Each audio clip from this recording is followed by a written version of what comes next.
not going to hold him back. Let's send it over to Chris Myers for more on the Atlanta Falcons.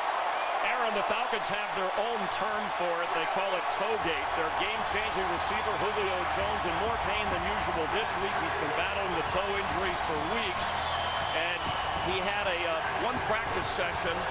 But in pregame warm-up, he gave the thumbs up. He's outstanding. His offensive coordinator said he's good to go. Kyle Shanahan said, I know I might lose him in the course of the game for recovery time, but he knows his body. He's like NASA. For him, all systems have to be intact. So at least to start the game, number 11 for the Falcons is ready to take off. And Joe, it's so loud down here, you can hardly hear yourself think.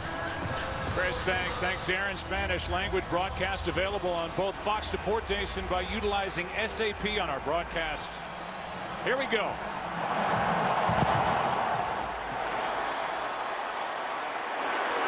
Weems will bring it out. And Weems gets popped at the 20. Kentrell Brice, who got a lot of action defensively last week when Morgan Burnett was lost, in on the stop. A 23-yard return, and the last 5 games have all been wins for the Atlanta Falcons. And number 2 is the big reason why. Well, you look at his last 5 games, 14 touchdowns, no interceptions, and I think that's been one of the big things in Matt Ryan's season this year, really for the entire offense, is the way they've been able to protect the football all year long. Well, Brice, who was in on the stop and who, as I said, got a lot of work last week when Morgan Burnett went down with a thigh injury, was injured. He was in on that hard tackle of Weems, and here it is. Well, that's significant depending on what his status is, Joe, because like you said, the fact he had to come in last week for Morgan Burnett when he left the game. Morgan Burnett is active today, but how is he feeling? What's his health like? If he's unable to finish the ball game, then obviously Kentrell Brice would be the guy who comes in off the bench, as he did last week. So Ryan has to wait to get this thing started. Meanwhile, the Packers get Quentin Rollins back, an extra defensive back who suffered a concussion at Detroit week 17. He's missed the last 2 games, so they have one extra body back there, and we'll see if they have lost Brice or if he's able to continue as this game goes on. There's Burnett. He's the quarterback of that back line of defense for Dom Capers, and as you said in our open, Dom's got his hands full here today trying to defend the toughest team to defense in the NFL. Well, the injuries that this Green Bay Packer team has suffered throughout this season is really incredible, and here they open up the opening kickoff, the NFC Championship game, and they lose Kentrell Brice. A toss to Freeman running right, and Big Mike Daniels in on the stop, a gain of 4. This is a balanced team, and they are explosive both with the run and with the pass and on the scoreboard, as they rank first in points per game during the course of the regular season. And over the last 5, that winning streak, they've averaged scoring 38. They can beat you a lot of different ways. They can do it running the football, they can do it throwing the ball, and it doesn't all go through Julio Jones. They've got a lot of weapons for Matt Ryan. 2nd and 6. Pass is caught by Austin Hooper, the rookie tight end. He missed a couple of games late in the season, the final 2 with an MCL sprain. Had a nice game against Seattle. He's got 8 yards here and a quick first down. As you look at the Packers defense, the takeaways, they've started to pile up as the Packers have won 8 straight.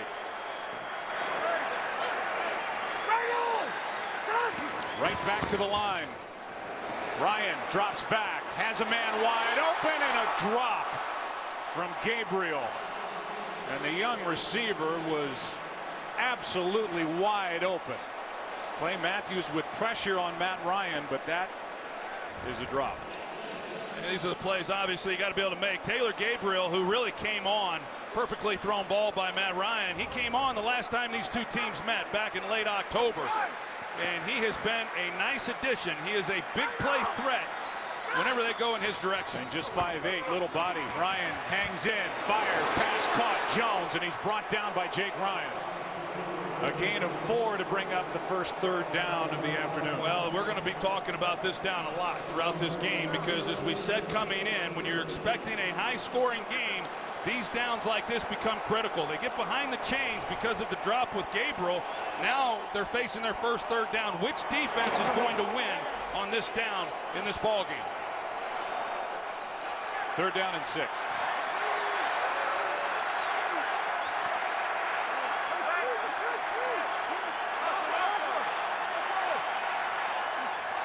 Blitz coming from Green Bay. Pass is caught by Jones. Depends on the spot. Gunter in coverage, and Jones was brought down right at the stick. And it's a first down. Clay Matthews, he rushes right over the center. Alex Mack, and he's able to get past him, put some pressure on Matt Ryan before he's able to get the ball out. And Julio Jones, he's able to go down and make the play and convert, keep this drive alive. Matt Ryan now 31 for 36 over the last 4+ games on third down. On first down, handoff to Coleman, and Tevin Coleman's got 10. Morgan Burnett on the tackle, and the second-year pro from Indiana gets a fresh set of downs. You're going to see Chris Chester, the right guard, as that hole opens up. He combo blocks, he comes off, he gets the linebacker Jake Ryan in a nice hole. Then for Tevin Coleman, right up the gut. You saw that graphic. 7 straight games the Falcons have scored an opening drive touchdown. Handoff is to Coleman, and he's brought down immediately by Nick Perry, who's been playing great.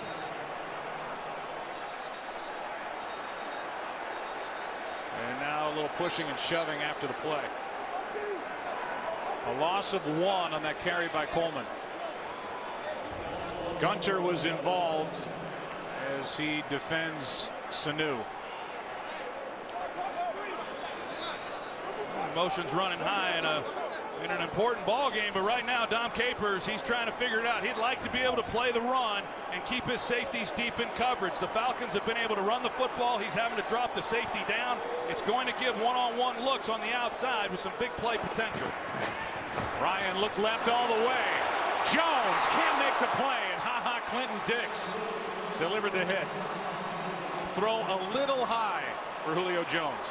Well, even though they're playing the run, they're going to keep Clinton Dix over to the side that Julio Jones is on. So you see Dix does not get to the middle of the field. He's able to then come back and make a play on Julio Jones. And Clinton Dix really had an outstanding season this year, a Pro Bowl player, and came into his own. And as many problems as this secondary has had, Clinton Dix and Morgan Burnett have really been the stabilizing guys back there. Now 3rd and 11. Ryan hangs in the pocket. Pass is caught. First down. Sanu.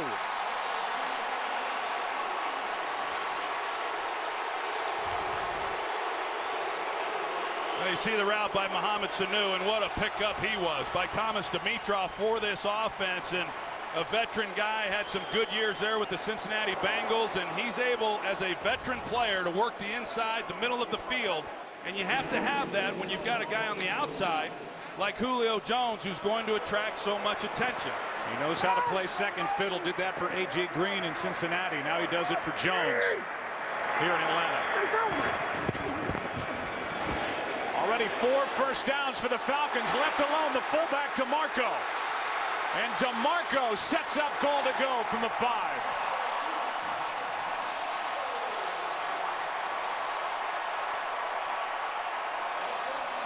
All the weapons on display for Matt Ryan. Well, the Falcons, they motion Gabriel around, and as a result, the Packers, they completely vacate the zone. They get caught up in the receivers down the field. You see DeMarco, he's out in the flat all by himself. Season-long 31-yard catch and run by Patrick DeMarco. What a drive. Handoff to Coleman. Coleman to the 3. Julius Peppers on the stop. This offense is orchestrated by coordinator Kyle Shanahan, who it seems like is headed to the San Francisco 49ers as their next head coach. But right now, his plate's full, trying to figure out how to get Atlanta to their 2nd Super Bowl.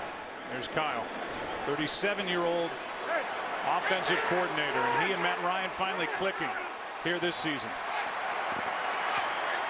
2nd and goal.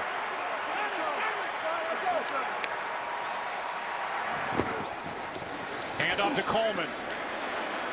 Coleman is stood up.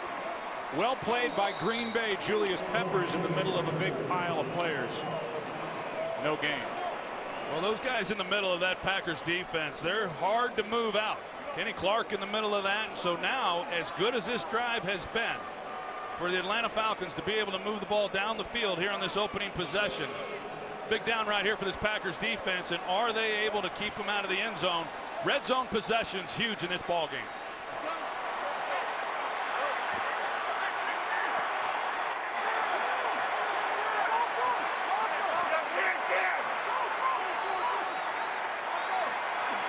Third down and goal. Ryan flushed out, flips it, touchdown Atlanta. Sanu. But a flag is down at the 2.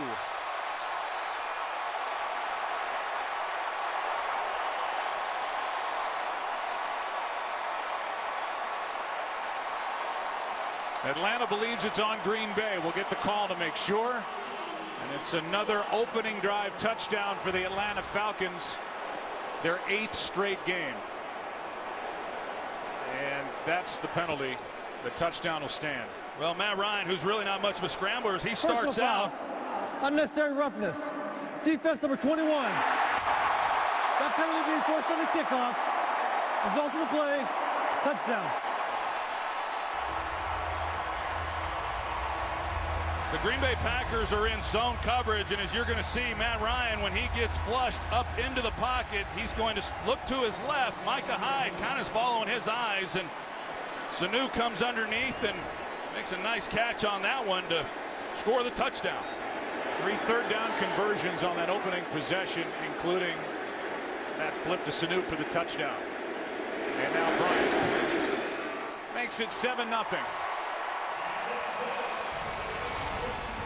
Well, Dan Quinn in his 2nd year with the Falcons has his team up 7 early, taking on Green Bay.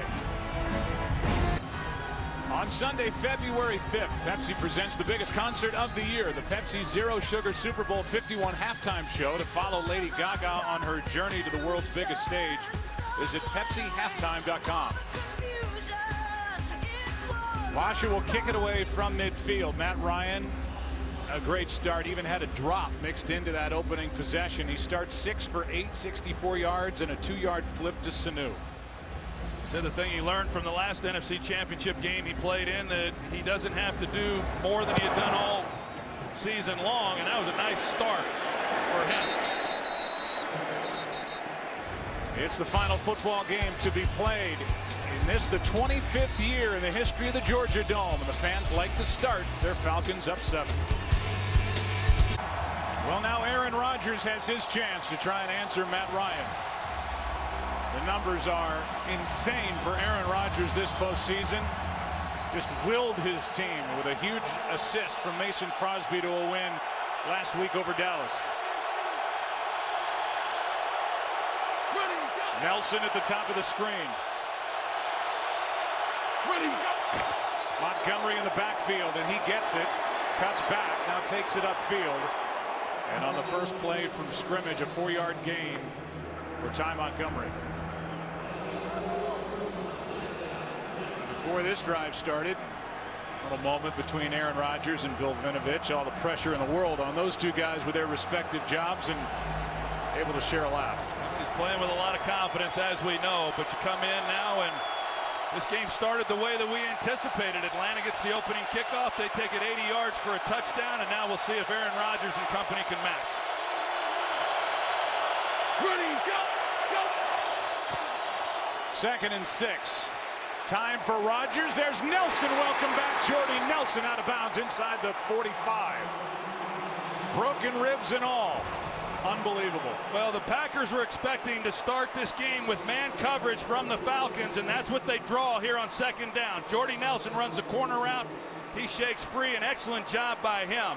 And then he takes the hit, protects himself a little bit, and we'll see how he holds up when he takes a fall right on those ribs, the left side there. But I'm impressed that he's even in this game playing, just a few weeks removed from broken ribs.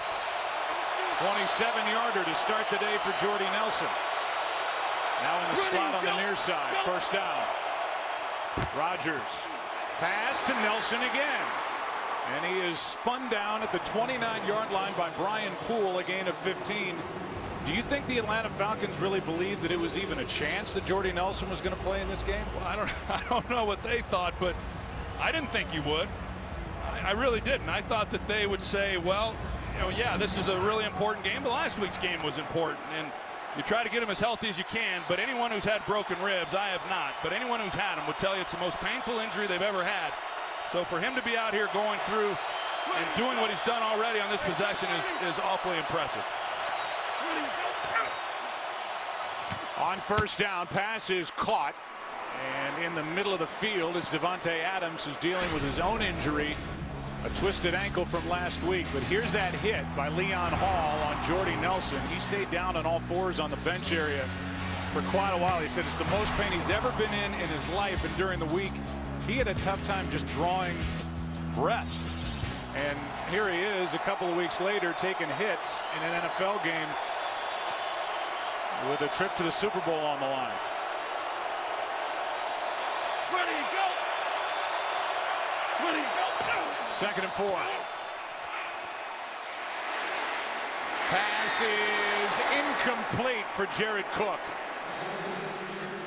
And Aaron Rodgers took a hit when he let this one fly. It's 3rd and 4. Well, the Falcons have been able to get a little pressure here on this opening possession on Rodgers. He hasn't been as comfortable in the pocket as we've seen in previous weeks. Courtney Upshaw is the one who's able to get home at the end of that, and he's got a big role in this game. They lose Adrian Claiborne, their second leading sacker last week, and Courtney Upshaw, he's going to have to help pick up the slack. 8 seconds on the play clock before 3rd and 4.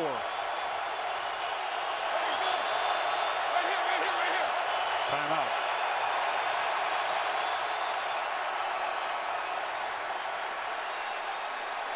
Third down, so critical in this game. You cannot miss opportunity, and this will be a big one on the other side of this break. Well, we flash back to week 8. In this game, the Packers and Falcons here in Atlanta. Aaron Rodgers throws a touchdown pass to Jeff Janis. The Packers lead by 6 with 3:58 left. Matt Ryan answered to Mohamed Sanu. 31 ticks left. And the Falcons won the game 33-32. And the two quarterbacks combined for ridiculous number. 7 touchdowns, no interceptions, and a combined quarterback rating of 128.5. Yeah, we were here for that one, and it was a lot of fun to cover. And both of these offense, of course, the Packers, they got on their roll then just a few weeks later and have been lighting it up with a lot of points on the scoreboard, averaging over 30 points a game during that stretch. And then, of course, the highest scoring offense in all of football with the Falcons. 3rd down and 4.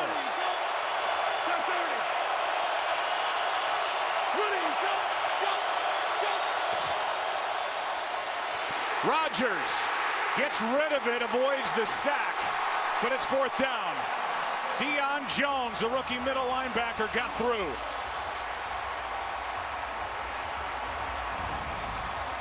Deion Jones, number 45, it's just a 5-man rush.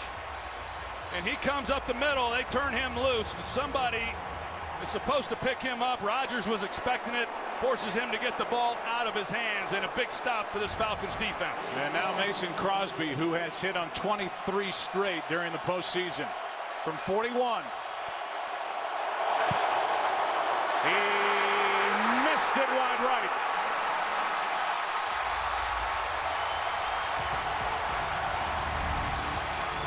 The snap from Brett Good.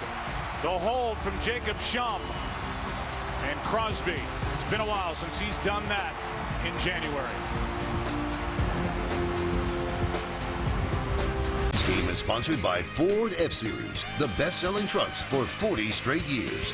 And by Samsung Pay. Turn your phone into your wallet. This is the 9th game of this postseason overall. Kickers have been 33 of 33 before that miss by Mason Crosby. His last miss in the postseason came here in Atlanta back in that 2010 divisional game, and this should cost Atlanta 5. I'll start. Offense number 67. 5-yard penalty. Still 1st down. That's against Levitri and Mike Pereira. During the break, we watched Jordy Nelson on that 3rd down drop back by Aaron Rodgers. Looked like maybe a little holding out there on the edge. You know, Joe, I thought it was a good no call. Aaron scrambling to his left, timing wise. He's just throwing the ball when that happened. I think you leave that alone. First down and 15 now for Atlanta. From the 26, Freeman carries, and he got hit immediately at the line. It was Clay Matthews, who's been playing with that bad left shoulder and tears that go down into his chest. He has a sack this postseason that came against the Giants. You talk about guys that are playing hurt, and Jordy Nelson, Devontae Adams, and Clay Matthews. He's played basically the last 4 or 5 ball games of the regular season with a shoulder that may require surgery once this season is over. He's been dealing with some pain. And then, of course, on the other side of him, Nick Perry. Been playing with a broken hand. He's got a club on his fist. Those guys are going to be key in being able to get pressure on Matt Ryan. Second and 13 now. Ryan fires sideline. Sanu. First down Atlanta. Hit by Burnett. 16 yards and a first down on the throw by Matt Ryan. Well, Mohamed Sanu, he's in the slot. 2 deep look by the Green Bay Packers. That's the hole within that zone, and Matt Ryan exploits it. And a lot of talk about Julio Jones. He, of course, attracts a lot of attention. The last time these two teams met, Joe, it was Mohamed Sanu who had the big game. He had 9 catches in that game. Julio Jones just had 3 for 29 yards. And so Sanu already off to a great start in this game.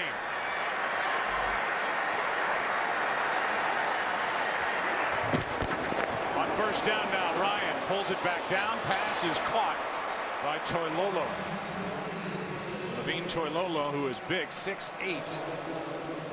Fourth-year player out of Stanford, is good for 5. The Pro Bowl is headed to Orlando and returning to the traditional AFC against the NFC.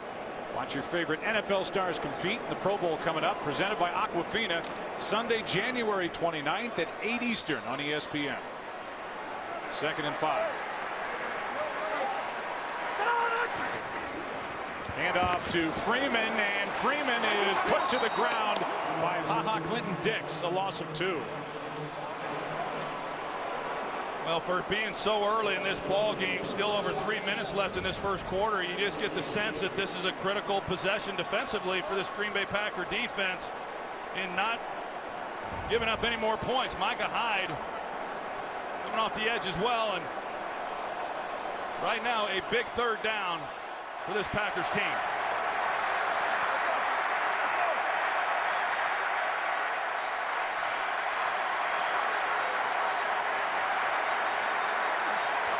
Third down and 7. Ryan fires wide open, pass caught. Hooper, first down and more. Left all alone, Austin Hooper picks up 16. Ryan found him at the last instant. Well, initially when Hooper gets the ball, it looked like, you know, he was a little slow coming out of his catch and getting up the field to pick up the first down. I couldn't see exactly who that was that missed the tackle. Looked like it might have been Joe Thomas, but if he makes the play, Hooper is short of the first down. Quick snap, play action. Ryan out to his right. There's Sanu again.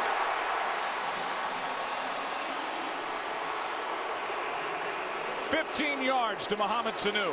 Well, Demarius Randall, he did not play well last week at all. He was spinning around in circles that entire ball game, and you see he's playing soft. He's just a young player, has missed a lot of time. He's had injuries this season, and he is not playing with confidence, and you cannot play in this league at that position if you lack confidence, especially when you're going up against this receiving corps. Missed 6 games with surgery to his groin. He's back. Under fire last week, the same this week. Pass is bobbled and dropped by Robinson. Albert Robinson was open. Ryan put it on him, and that's the second drop here in this first quarter for the Falcons. As Dom Capers, the man in charge of trying to figure out how to slow down the Falcons.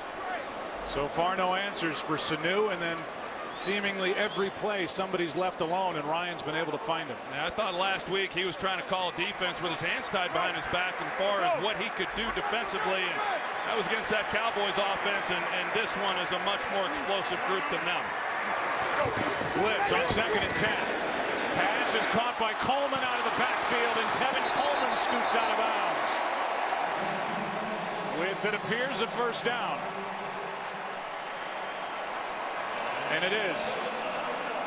That's the 6th different receiver Matt Ryan has completed a pass to. Well, you said it a moment ago. I mean, they can beat you a lot of different ways. You start focusing on certain guys, the key guys, and then you've got these backs, both Tevin Coleman and Devontae Freeman, who are outstanding coming out of the backfield.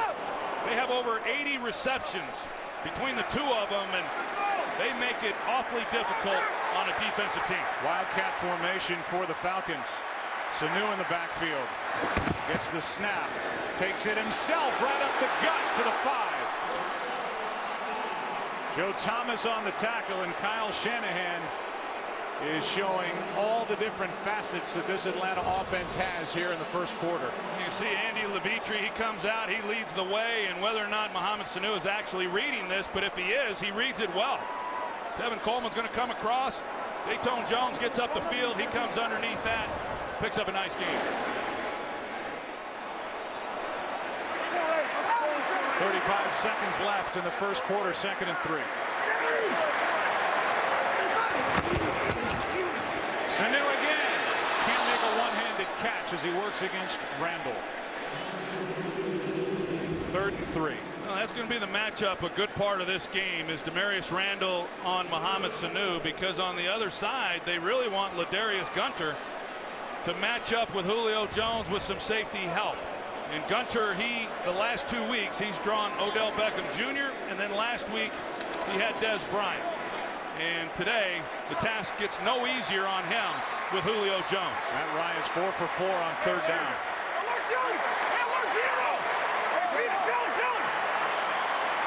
Sanu at the bottom on 3rd and 3. 3rd and 8. Levitri moved. Ball start. Offense number 67.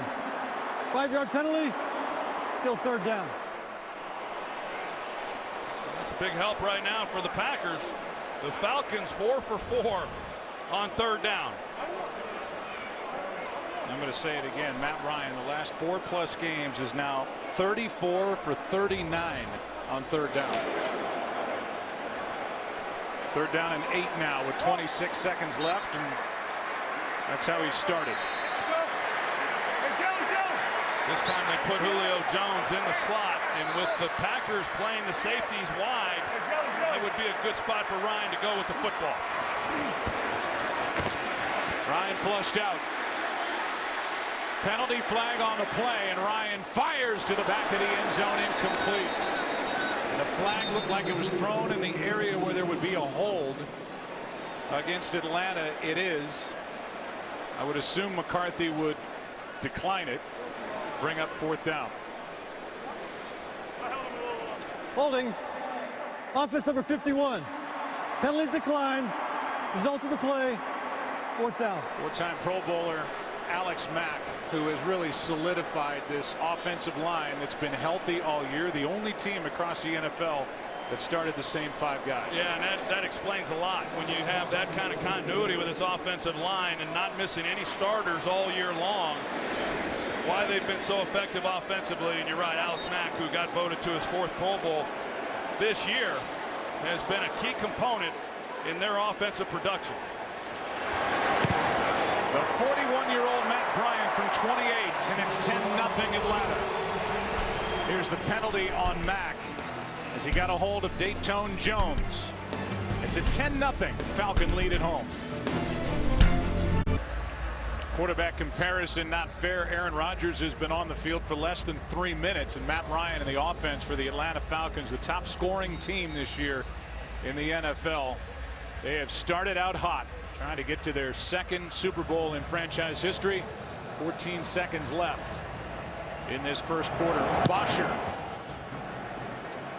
Janis will go out of the back of the end zone. The Daytona 500 is just around the corner, and the cast of the Mick have already made their plans. Hey, Caitlin, you want to come to my Daytona Day party? You're having a party for the Daytona 500? Yeah. Why, you drive a hybrid with 2 baby seats in the back. Well, I'll have beer. Oh, yeah, I'm in. Well, there you go. Happy Daytona Day right around the corner, and Super Bowl 51 will be right here on Fox February 5th. Second possession for Green Bay. And this for the Packers, their largest deficit during their 8-game win streak. And we're not out of the first quarter.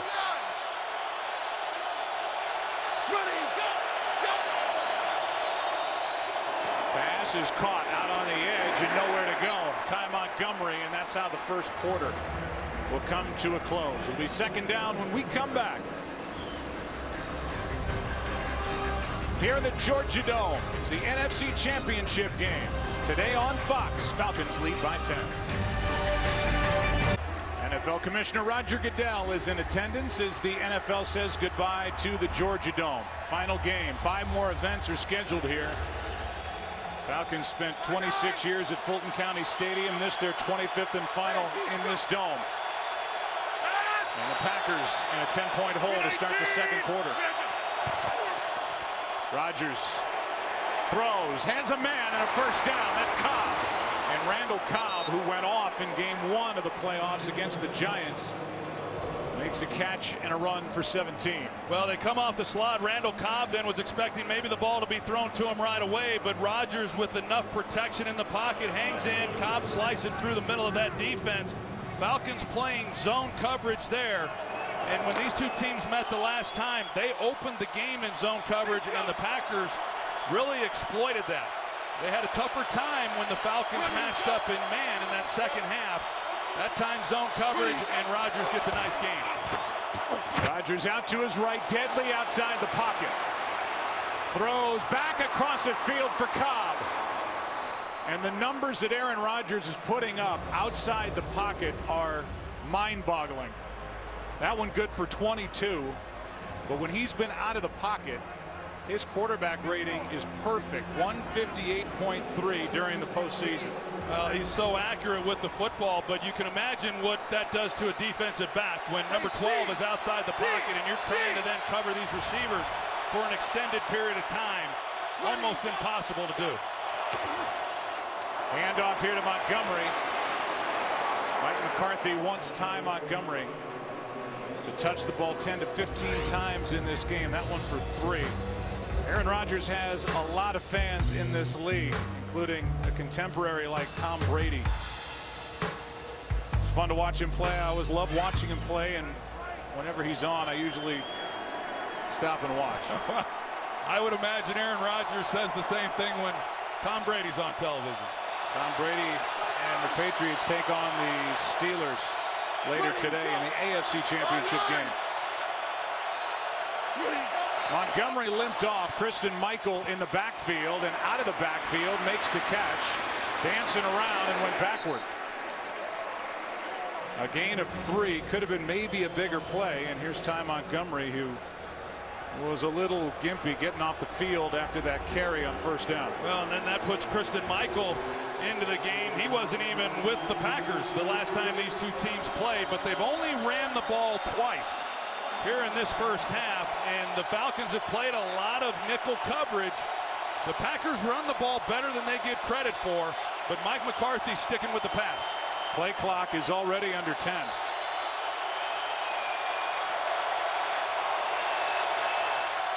And they're going to reset the play clock.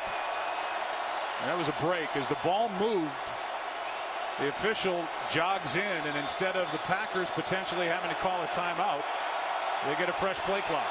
3rd and 4. Well, it looks like the Falcons are, at least the way they're aligned right now, the safety dropping down. They're man-to-man across the board. Quick throw, pass caught, first down, Jared Cook.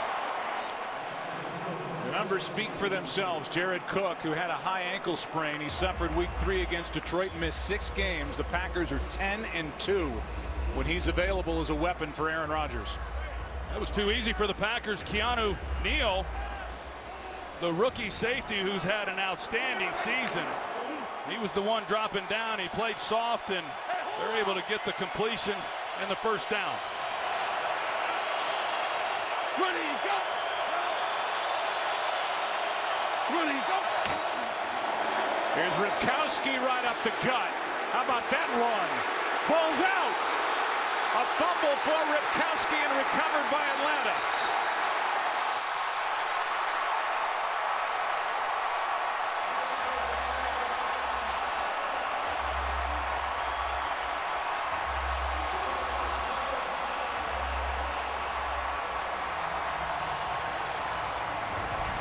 And it's the one thing the Packers have been able to avoid during this 8-game win streak, for the most part, turning it over. And that ball's clearly out.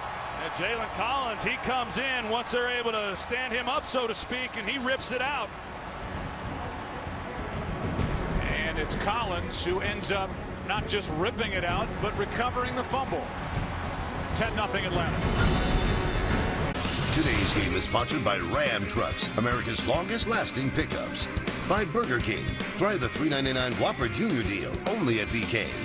And by Pepsi Zero Sugar. Tune into the Pepsi Zero Sugar Super Bowl 51 halftime show.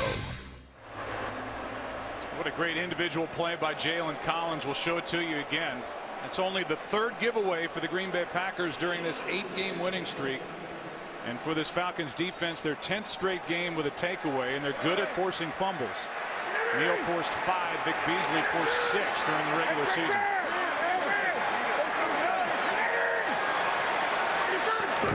From the 20, play action. Pass is caught by Julio Jones. 17-yard completion. Back to the fumble we go. You see Jalen Collins, he comes in on the right side of the screen, and he just does a great job. Textbook. Once the back is kind of held up, he reaches in and pulls it out, and then he follows it up and makes the recovery. And Jalen Collins, he's had a bit of a bumpy ride. You see Aaron Ripkowski knows that that was a great opportunity for the Packers down in that red zone. But Jalen Collins, he was suspended for 4 games, worked his way back onto the playing field, and about the time Desmond Trufant went down, he was asked to come in and play, and he's done a good job. More play action. Pass is to Jones, who gets his feet down.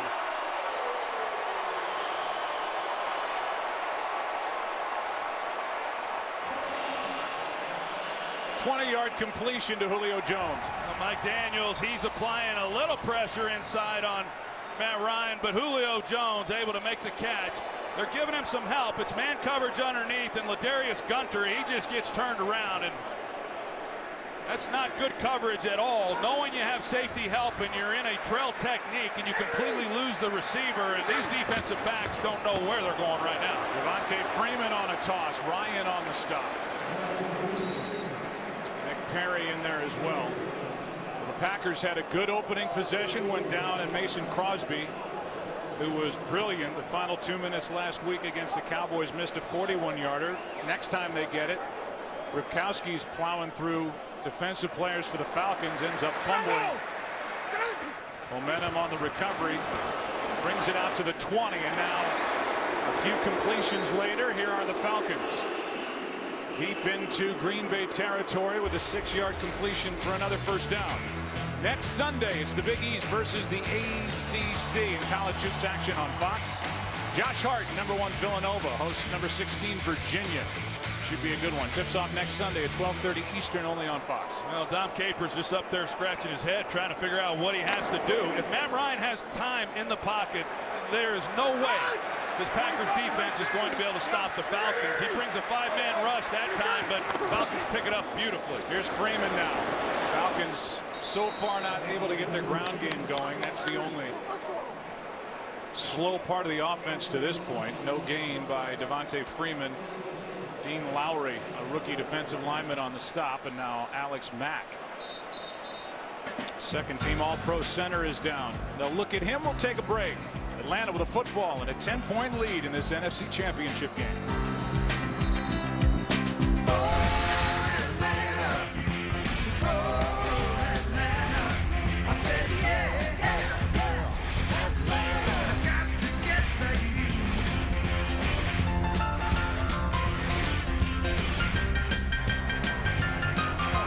First year of franchise history for the Atlanta Falcons. Have never won a championship, trying to get to their 2nd Super Bowl. Playing in their 4th NFC champ game. Pass is dropped. Julio Jones. And it'll be 3rd down and 10. We go back to the injury to Alex Mack, and it was Devontae Freeman who landed on the left ankle of Mack. He thinks he'll be okay. Ben Garland has taken over at center. And Mack is back in. So Garland in there for just one play. Mack's fine. 3rd and 10.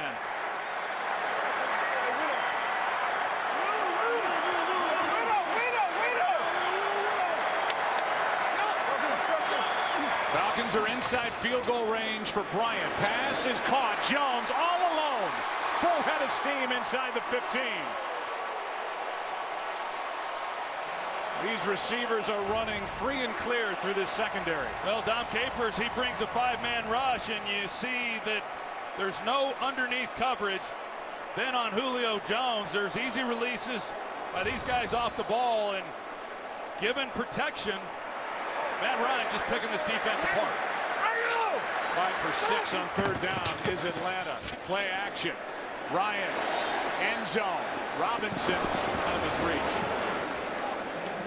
Really, when you look at this defense for the Packers, Joe, the thing that they've been able to do a good job of down the stretch is they've been able to create takeaways. During the 8-game win streak, 18 takeaways by this Packers defense. They give up yards, but you knew coming in that that was going to be what they have to rely on in order to slow down this Falcons offense. And the longer this game goes and the more ability that the Falcons have moving the football, I expect Dom Capers to start selling out and just doing all he can to get after Matt Ryan.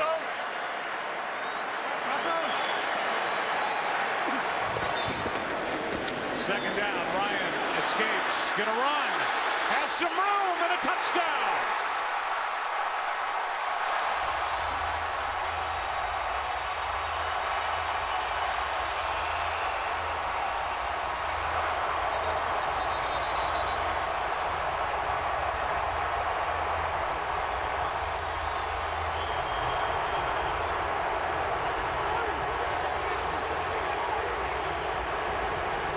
Usually when you see a run like this, it's because the defense is in man coverage. The Packers are playing zone.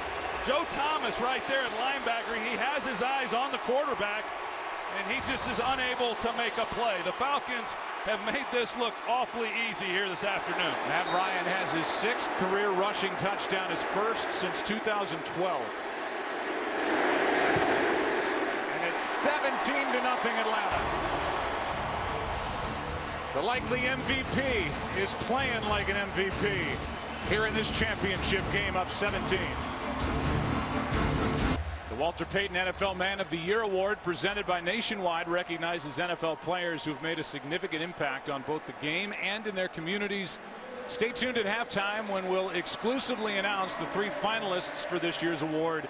And the winner will be announced at the NFL Honors on February 4th at 8 Eastern here on Fox. 3 possessions, 3 scores for Atlanta. They took advantage of the first career fumble by Aaron Ripkowski and went 80 yards for a 9-play drive and a touchdown. A 14-yard carry by Matt Ryan. Ripkowski had a good run going, but put it on the ground. And the defense trying to find answers for Green Bay. Atlanta up 17.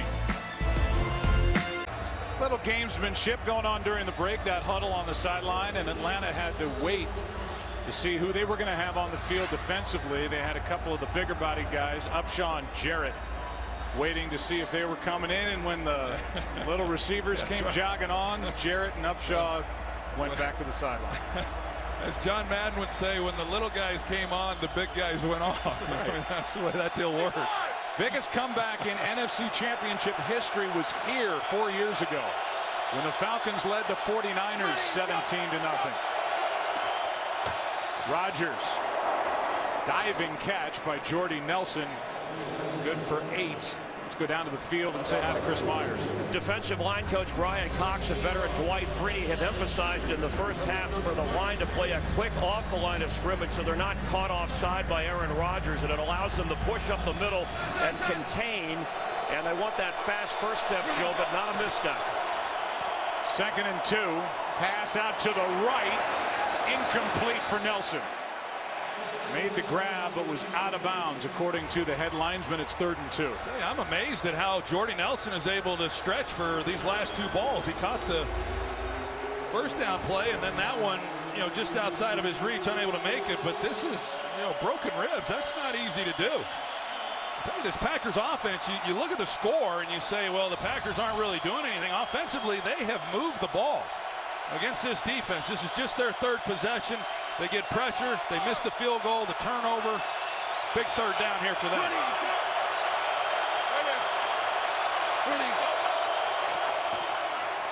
Pass to Cobb is low and short. It's 4th down. And now the Packers go 3 and out after falling behind by 17. Yeah, you see Brian Poole, he comes off the slot and puts the hit on Aaron Rodgers, and that's why the throw was low, and Rodgers, he's having a talk with Vinovich, and he was hoping to see a flag.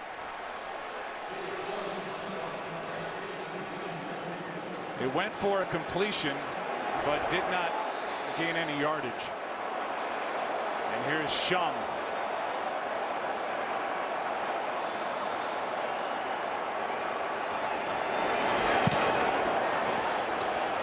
It's a beauty on a line, but there's some room in front of Weems.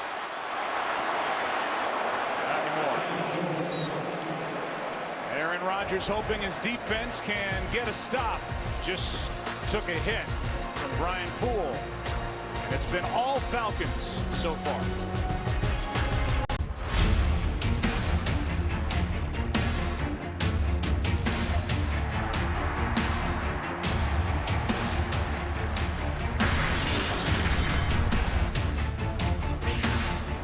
Offensive leaders for Atlanta. Matt Ryan has started 15 of 22. There have been 3 drops. Factored in Mohamed Sanu with 5 catches, a touchdown on a little flip pass, and 5 catches for Julio Jones. This drive will start at the 23 for the Falcons, who this year led the NFL by averaging over 7.5 yards on first down.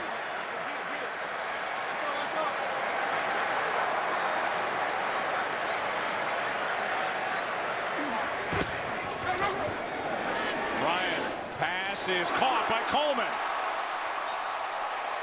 Tevin Coleman showing off what he can do running routes, and a nice grab on a perfect throw from Matt Ryan. Yeah, you called it, Joe. A perfectly thrown ball. Not bad coverage this time, but Tevin Coleman, what a dynamic player he is.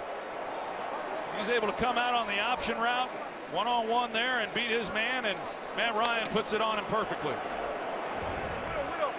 Matt Ryan already over 200 yards throwing it.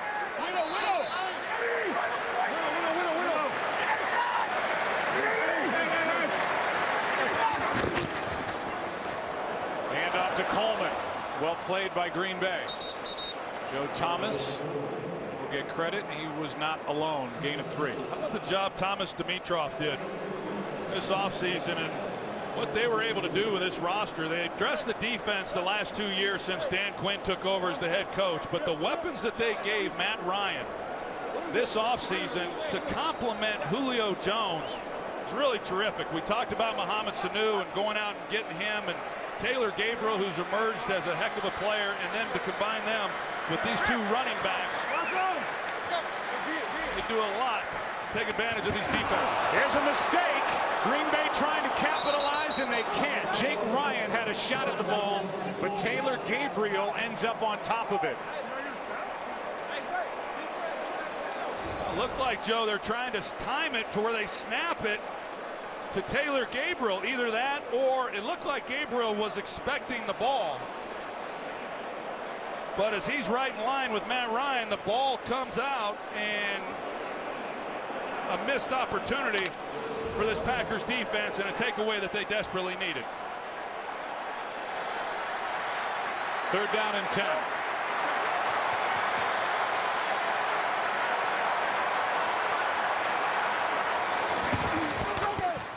Ryan in trouble, gets rid of it. Pass caught by Coleman, short of the first down, as he's hit by Micah Hyde and Morgan Burnett. Let's go back to that timing play. Yeah, Gabriel's looking for the ball. He turns and looks, and yet Matt Ryan was kind of acting like he was kind of expecting the ball too. Boy, they're really fortunate there not to have given the ball to this Packers team with a short field, but nevertheless the Packers finally make a stop in this game. Well, there's opportunity here for Green Bay to jump back in it. They're about to get the ball back, and they get the ball to start the second half. Bosher, one of the better punters in the league, with Cobb waiting.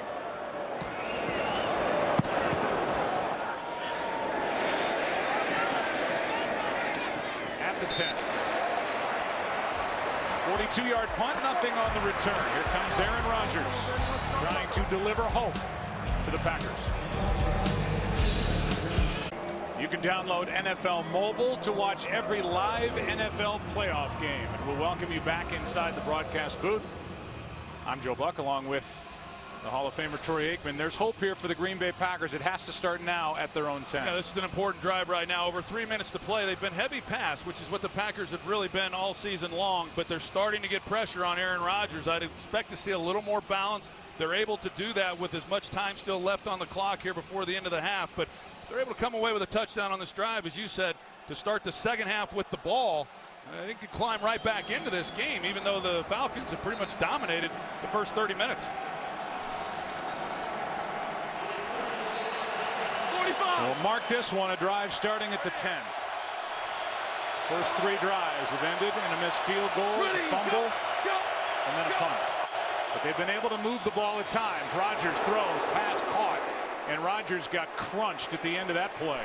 We've seen Brian Poole come off the edge now a couple times. It happened on the previous possession on 3rd down, and Aaron Rodgers gets lit up here by Poole at the very end. He doesn't see it. It's a clean hit. It's a good hit. But he's not seen that blitz until he didn't see it at all then, but he didn't catch it on that 3rd down either. 2nd and 1. Pass is bobbled, caught. First down, Randall Cobb. So 2:44 on the clock. 2 timeouts. And when Aaron Rodgers in this offense is rolling, that's an eternity trying to get on the scoreboard. Lane Taylor, who's had a great year at right guard, is down on a knee. Well, what the Falcons do is they just get you out of your comfort zone when offensively they're able to score the points like they have again today.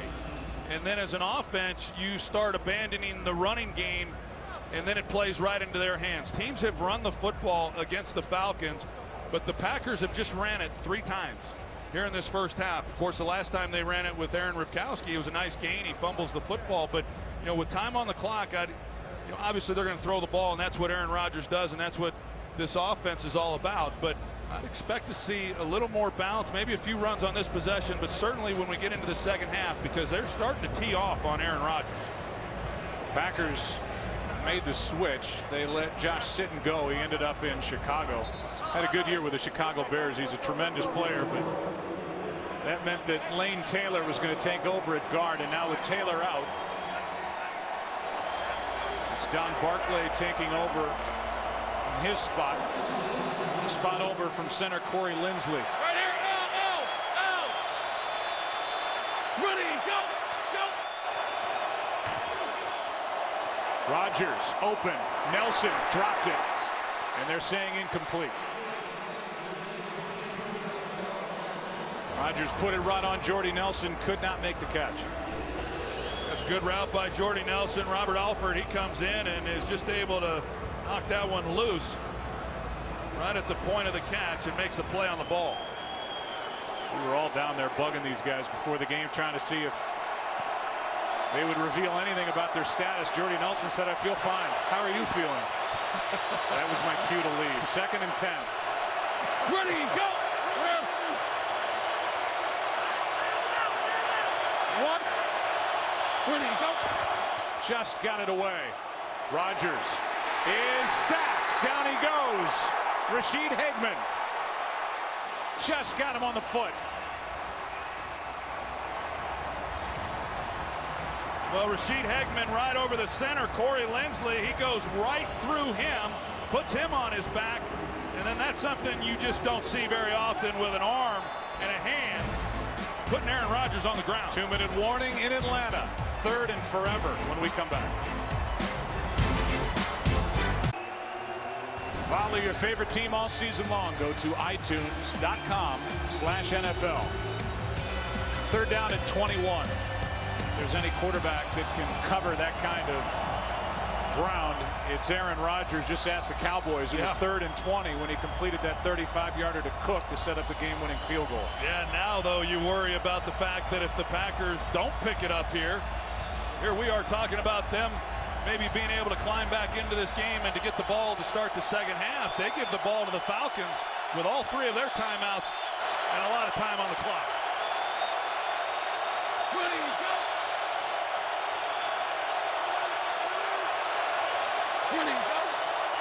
Four men on the pass rush. Rodgers out to his right. Gonna air it out. Looking for Nelson. He's not there. Ricardo Allen is. And he's gonna be down at the 31.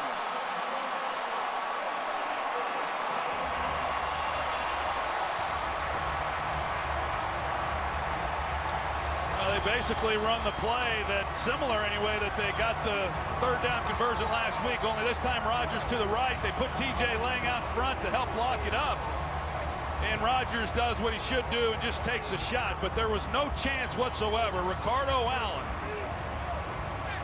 he's playing deep middle, and Jordy Nelson, he was playing defense as soon as that ball was thrown, and that's essentially a punt. Yeah, it is. It's 55 yards of field position. And it was 3rd and 21, so in essence a 55-yard punt. But here's the Atlanta offense back out there, first down, 3 timeouts, a minute 50. Out of the shotgun, Ryan fires, pass, caught, Devontae Freeman. Going to be marked down at the 40, a gain of 8.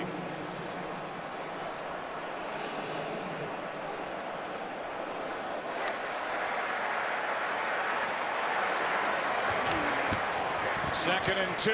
Underneath again. First down. Freeman into Green Bay territory. And I like what Matt Ryan's not doing here, and that is calling timeout. He's got the Packers on their heels, and he's continuing to apply the pressure.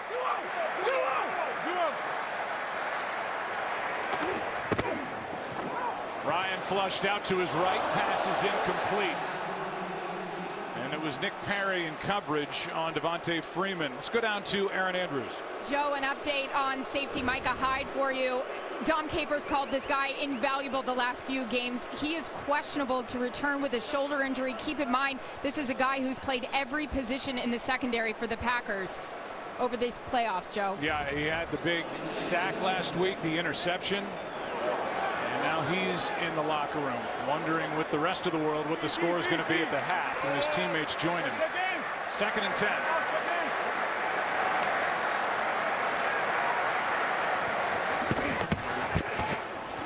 Ryan gets away, airs it out, ball's up for grabs, and incomplete.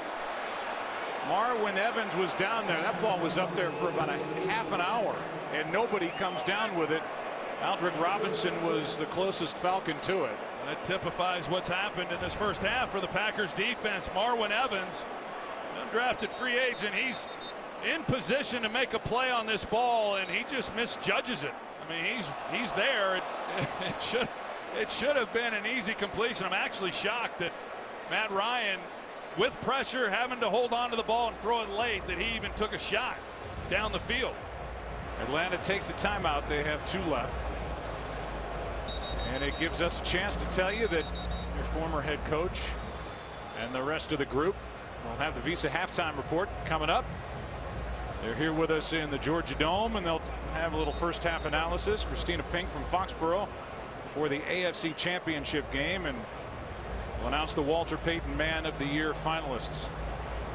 So that's a couple of opportunities now to get a takeaway for this Green Bay defense. Jake Ryan couldn't come up with a fumble on that exchange from the center back, and that ball was up there for grabs for Marwin Evans, and he mistimed his jump. And you don't get many opportunities like that against this Falcons offense. They just simply do not turn the ball over. Here come the Packers, 3rd down and 10. Pass is caught for a first down. Taylor Gabriel. And he had Rollins all over him. What a throw and what a catch. Yeah, Taylor Gabriel, he pulls a veteran move here. He comes across, he slows up, and is able to help shield Rollins there to make a play on the ball. Ryan has completed passes to 8 different receivers. Here's one to Freeman. And Devontae Freeman spins inside the 15. This guy, Devontae Freeman, he has some moves with the ball in his hands. Clinton Dix, he comes up to make a play, and Freeman's just able to plant his left foot in the ground, and Clinton Dix had no chance whatsoever to make a tackle on him. Devontae Freeman one of 3 backs this year with over 1,000 rushing yards, over 500 receiving yards, and he's on that short list with Le'Veon Bell and Ezekiel Elliott. And he forms a combination with Tevin Coleman that's the best 1-2 punch in the NFL. It really is. And what separates them is not just their ability to run the football, but the way in which both of them are able to catch the ball. In fact, Kyle Shanahan, he compared Devontae Freeman to Cole Beasley. He said he could be our starting slot receiver. He's that good in the passing game. That says a lot. Nobody's covered Cole Beasley in 5 years. See what that combo's done over the last 4 games. Meanwhile, the Falcons are over 300 yards of offense. They have 1 timeout left, and they have a first down at the Green Bay 14. It's been a half of big plays for Dan Quinn's offense. 15 of them 10 or more yards. Well, this defense has been on the field for 43 plays already in this first half. They're going to welcome halftime, see if they can't catch their breath.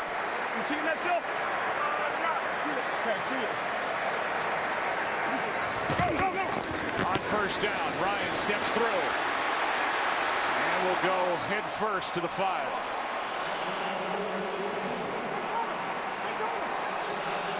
Clock continues to run, and Ryan's going to use the last timeout.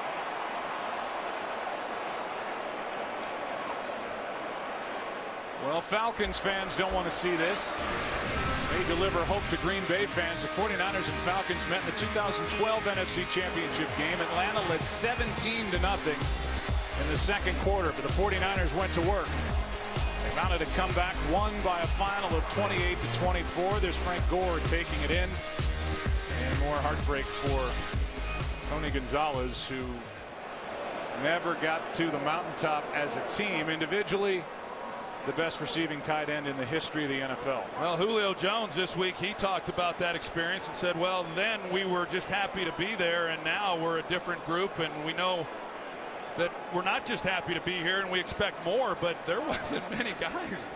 There's not many guys left on this team from that group either. A lot of young players in this Falcons offense. 6 total remain on this roster. A couple of them special teamers, Bryant and Bosher. So not many. 2nd and 1 blitz. Ryan throws, end zone, nearly picked again. Gunter had a chance at it. And now 7 seconds remain on 3rd down and 1. Another missed opportunity for Green Bay. Yeah, Ladarius Gunter, that was not going to be an easy catch. He actually plays it pretty well and undercutting the throw and comes underneath. Just not able to make a play on it. It would have been a nice catch if he had hauled that one in. Remember, no timeouts remaining for Atlanta, so this effort has got to go into the end zone. Can't get sacked, got to be smart. Ball's got to come out quick.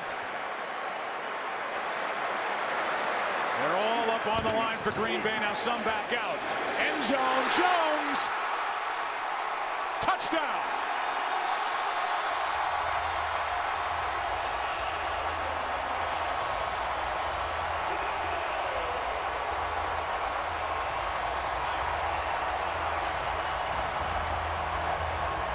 We'll make sure that he was in bounds here on the catch. He is close. Ladarius Gunter, you know the situation, and that the ball looks to me like it's a touchdown. The ball's got to come out quick. I expected Gunter to challenge him a little bit more off the line of scrimmage. A perfectly thrown ball, and it sure looks to me like he's able to haul this in. Well, watch where this right foot comes down. It taps in and then slides to the boundary. And Mike Pereira in the back of our booth says it's a catch and a touchdown. And that would mean Matt Ryan with 2 third-down touchdown passes in this first half. But they're going to go for a scoring review. They show the replay on the board here. Some celebrate, and it looked like Jones. Left foot down. The toes hit, then they slide out of bounds, and Mike Pereira says touchdown. I'll go with Mike.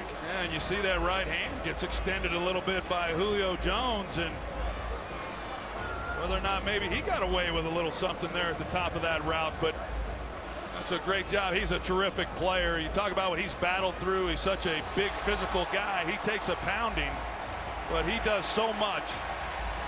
For my money, he's the best receiver in football.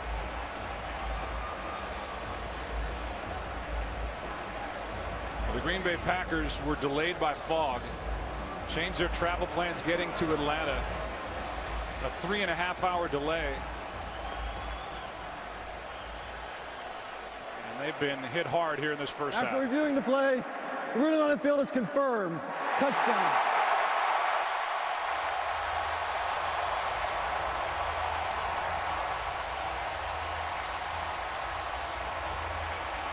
Troy mentioned Thomas Dimitroff. He's the man in the middle with a blue shirt, and the owner of the Falcons is to the right, Arthur Blank. Rich McKay also in that box. There he is on the far left, and down below they have a terrific young head coach in Dan Quinn.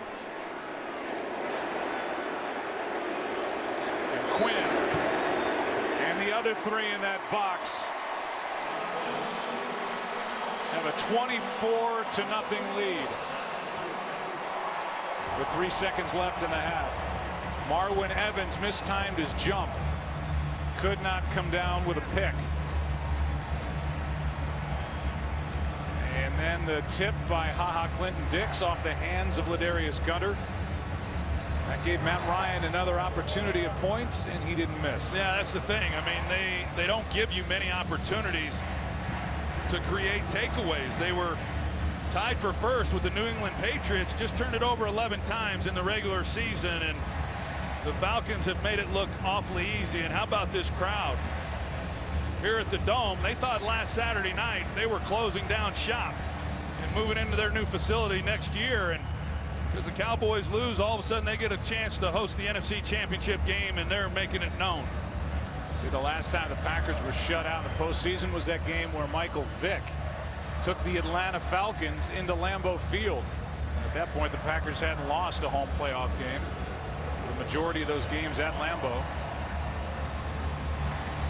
Falcons moved on in that game, and they're trying to move on in this one to get to Super Bowl 51. Well, like we said, the Packers get the ball to start the second half. I would never rule out Aaron Rodgers and his ability to climb back into this game, but the defense, they've made one stop in this ball game.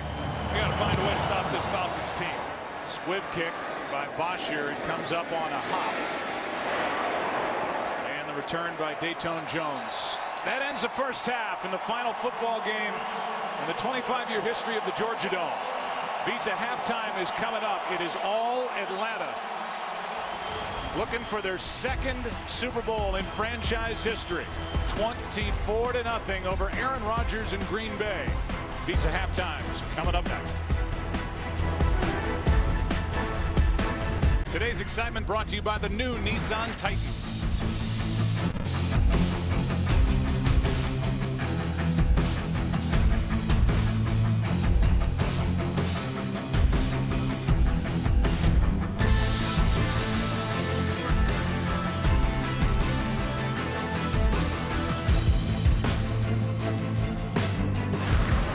Today's excitement brought to you by the new Nissan Titan. As we welcome you back to the Georgia Dome, beginning of the second half, 24-0 Atlanta on top. Welcome back to the booth. I'm Joe Buck along with Troy Aikman. Atlanta's held up their end of the bargain for this supposed shootout. Now it's time for the Green Bay Packers to get something moving offensively. Yeah, they're not going to get that many more possessions. The thing about the Atlanta Falcons is they can play small ball too and take this clock down and run the football with those two outstanding running backs. So it starts right here for the Green Bay Packers. They've got to score touchdowns, of course, and then, of course, the defense has to find ways to make a stop. One stop in that first half, 325 yards of offense by the Atlanta Falcons. They got a monumental task ahead of them in the second half. They're going to climb back into this ball game. Yeah, 271 yards through the air for Matt Ryan. That is a first half personal career high for Matt Ryan. And the Green Bay Packers will start this second half with the football. See the first half stats. As Troy said, the 325 yards of offense. The third down conversion, 7 of 9.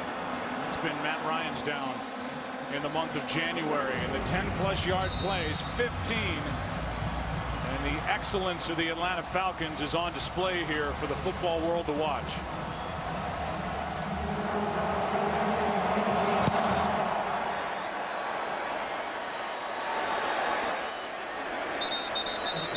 Aaron Rodgers will start at the 25. Aaron Andrews, it's all yours. And in speaking with Mike McCarthy, I first asked him, what did you say to your team at the half? He said, well, you guys dug yourself into a huge hole, and these mistakes have killed us. Defensively, I said, how do you stop Matt Ryan? And he said, hit the guy. We've given him all day. He's sitting back there. He also said this is his second straight game. We've had absolutely no pass rush. Offensively, I said, what's the key here? And he said, again, turnovers. Guys, a couple updates for you. Lane Taylor, Micah Hyde, and Kentrell Bryce are all out of this game. And with that Lane Taylor injury, Don Barclay takes over at left guard. You look at the defense and their inability to slow down Atlanta. That was kind of expected coming into this ball game, maybe not to the extreme that it happened. The two things, the missed field goal, the fumble by Aaron Ripkowski, those were the real turning points. And now a drop to start the second half from Jared Cook, and down to Chris Myers we go. Well, it sounded like a party already in the Falcon locker room at the half, but Dan Quinn told me, he told his team, reset. That's how they play it all season long. Players came out of the locker room yelling, reset, reset. He said, we're going to get the running game working in the second half. We have to. What's worked against Aaron Rodgers other than takeaways, the three-man rush, but he said, we will not ease up on Aaron Rodgers.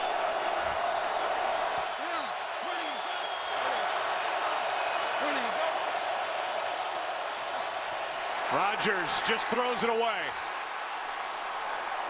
It's an incomplete pass. Ty Montgomery was there. It went right toward his feet as Rodgers was yet again under heavy pressure.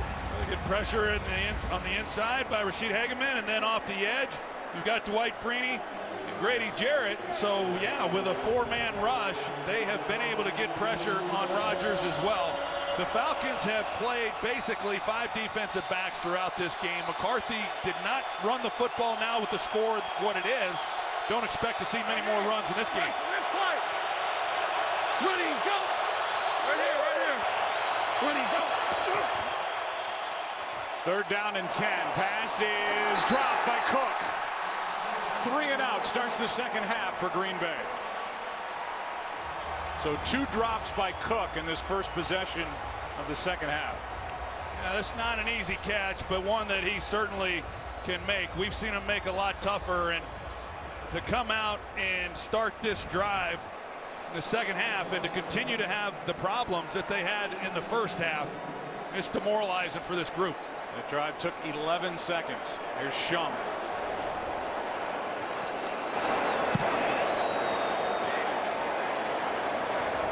Catch for Weems at the 25.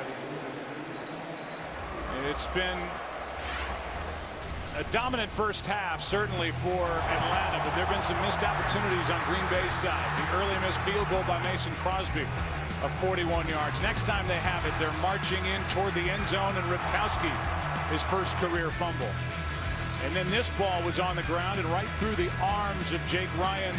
A chance for a couple of late first half interceptions. Marwin Evans didn't time his jump right, and then Clinton Dix taps it. Ladarius Gunter can't come down with it, and a touchdown followed to Julio Jones. Hand off to Freeman. Freeman gets 1.5 yards. Well, that missed field goal to start this game for the Packers by Mason Crosby. It was a 7-0 game at that point. Then the Falcons go down and they come away with a field goal of their own. It's a 10-0 game when Aaron Ripkowski fumbles, in a scoring opportunity that could have at least made it a 1-possession game. And since then, the Packers have just gotten to where everything's been a challenge, trying to run the ball, and then of course, or trying to move the ball, and then of course being unable to stop Atlanta. Thomas showing blitz. He comes with a blitz. Falcons pick it up, and there's Jones. Flag is down. Julio Jones with a catch. Still going. Still inbounds. Touchdown, Atlanta. But a flag is down back at the 35. And Bill Vinovich is going to call that official over and check and see what the call is. They're probably going to get Ladarius Gunter on the call. Look like that's where the flag came from. No match to try to play man coverage on Julio Jones. The pass. Holding. Defense number 36. Penalty decline. Result of the play. Touchdown. How about Julio Jones?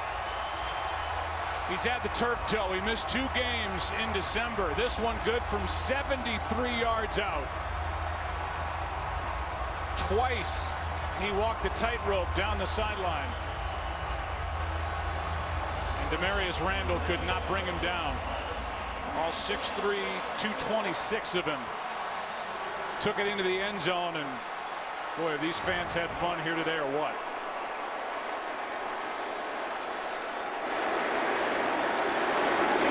The number 2 seeded Atlanta Falcons had a bye week, then took apart Seattle. Even more impressive today against Green Bay. Julio Jones, 31-0.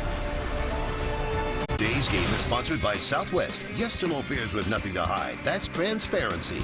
By Chevrolet. More J.D. Power Initial Quality Awards than any other brand 4 years in a row. And by Intuit TurboTax. Relax, there's TurboTax. Well, the party is on here at the Georgia Dome. The Atlanta Falcons took the opening kickoff, went down the field and scored, and they've been barely slowed since. 31-0.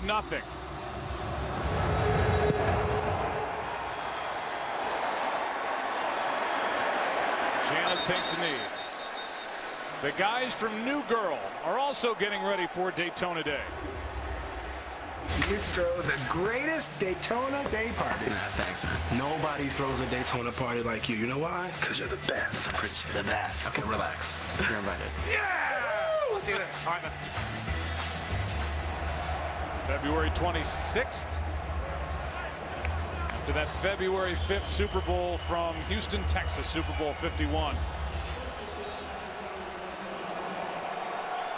Matt Ryan has never 25. been to the big game. 45, hold on. Ready, go. Right here. Ryan's already thrown for 344 yards. This ball's tipped. Forward pass to Ty Montgomery, incomplete. I tell you, this defense may be better than we realize, and it got better as the season went on. It was awful young coming into the year. They start 3 rookies.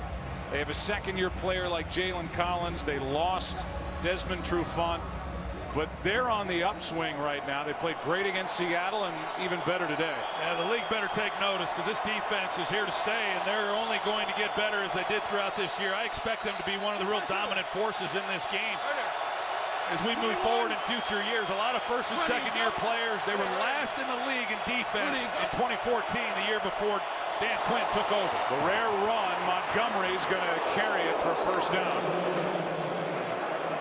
Aaron Rodgers 0 for his last 6 with an interception is Keanu Neal, the young safety they drafted out of Florida, and the draft experts thought the Falcons reached for him, but Dan Quinn was aware of Keanu Neal. Quinn was at Florida, was part of the recruiting process to get Neal to the Gators, and he has been a perfect fit. Yeah, what an impressive guy he is. We had a chance to visit with him on Friday, and a well-mannered young man, and he's going to be one of the real cornerstones for this defense. We saw Montgomery leave. Kristen Michael takes over. Hey, ball. Ready, go. And Michael gets it and goes nowhere. Hageman was in there on the stop and a loss of 2. Well, they're trying to get the running game going now after running it just 3 times there in that first half. And you see the total yards and the difference between that. That's amazing. Over 300 yards of offense by this Falcons group. I think the Falcons are more than happy to let Aaron Rodgers hand the ball off. Ready, go. Here's Michael out of the backfield, another drop.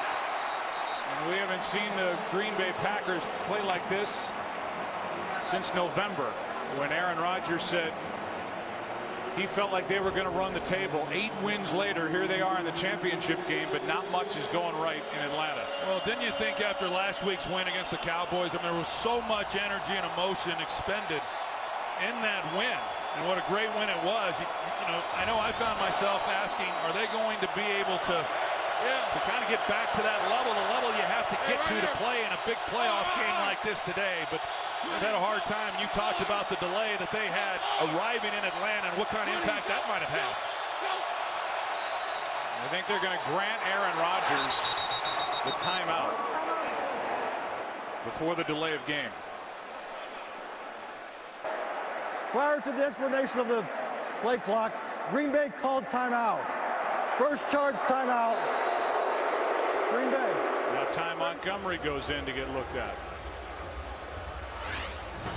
Well, this Atlanta team remade the defense according to Dan Quinn's wishes.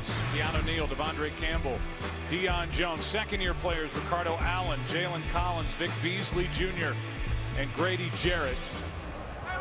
Dan Quinn for 2 years a defensive coordinator for the Seattle Seahawks. Quinn's trying to, by the way, get to his third Super Bowl over the last 4 years, and they've kind of remade this defense in the Seattle Seahawks image. When you play the style of defense that Dan Quinn wants to play, a lot of single high safeties, some zone coverage mixed in. They play a little more man than what Dan Quinn played in Seattle.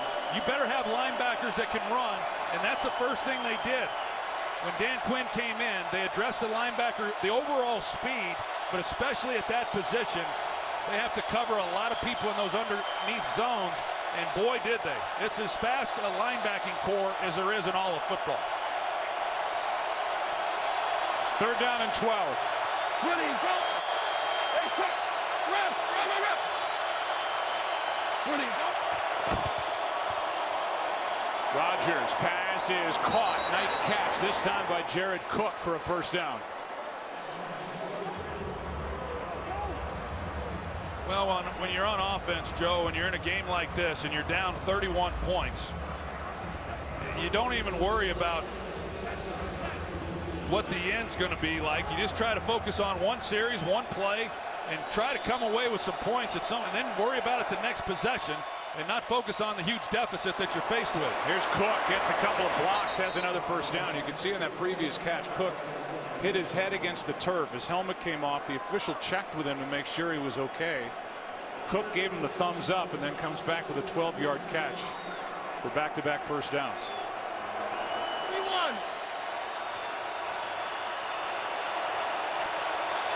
Ready, go. The word on Ty Montgomery, it's a rib injury. His return is questionable. Here's Cook again, 3 in a row to the 40, and a nice play made by Keanu Neal. Well, that's the other part of this whole thing, Joe. I mean, in terms of emotionally being able to get to that level, just the number of injuries coming in, you know, who was going to play. It was really a game time decision for Devontae Adams, and then Jordy Nelson and Morgan Burnett. Bakhtiari was hurt last week. We've seen Ty Montgomery leave. Lane Taylor at left guard. At some point, they've been overcoming so much all year, it catches up with you. Here's Michael who breaks loose. First down. Kind of reminiscent of when they won it all in 2010. They came through Atlanta in that postseason, but they went into the Super Bowl with 15 players on IR and then lost Charles Woodson and Donald Driver in the third quarter of that game, and they still won it all. Incredible. Rodgers has Cook, and Cook slides with a first down inside the 10. You know, the one thing that we have seen from Rodgers is he's just not been on the mark like we've seen from him over this last 8-game win streak. We've seen a number of times where Jared Cook has had to go down and make some tough catches. He hadn't made all of them, but that's close. Yeah, they haven't been as easy as they should be. No challenge flag from Dan Quinn. Where do you go? And this one skips into Randall Cobb. Troy, I know a lot was made during the week about the flu that was going around the Green Bay Packers. Mason Crosby had it. Jordy Nelson had it. Aaron Rodgers dealt with it. You saw Aaron Rodgers before this game on the field. What did he tell you about how he felt? Yeah, he said he felt fine. I didn't ask him specifically about, you know, if he was under the weather, but I don't think that that's a factor in anything that we've watched here today. I think it's really this Falcons defense, because for the first time in a long time, we've seen Rodgers with pressure in his face, and it has disrupted his timing within the pocket. Where do you go? Second and goal. Nelson cannot break loose. Robert Alford with a strong tackle and out of bounds. It'll be third and goal.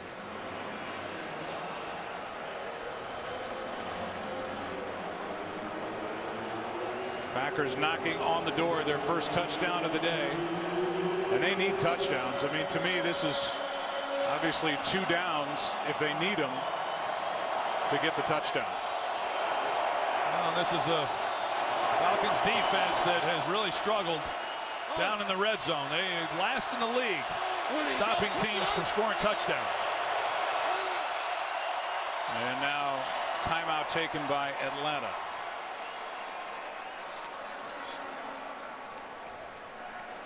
So each side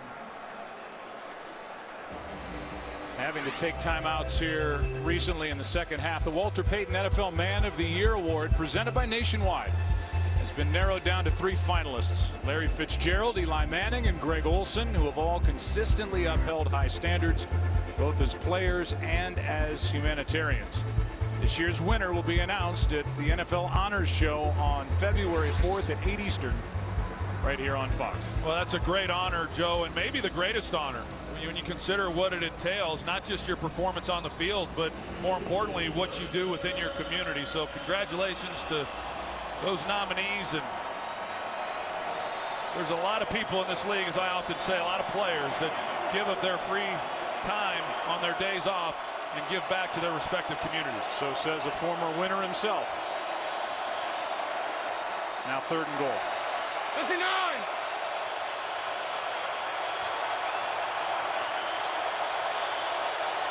Ready, go.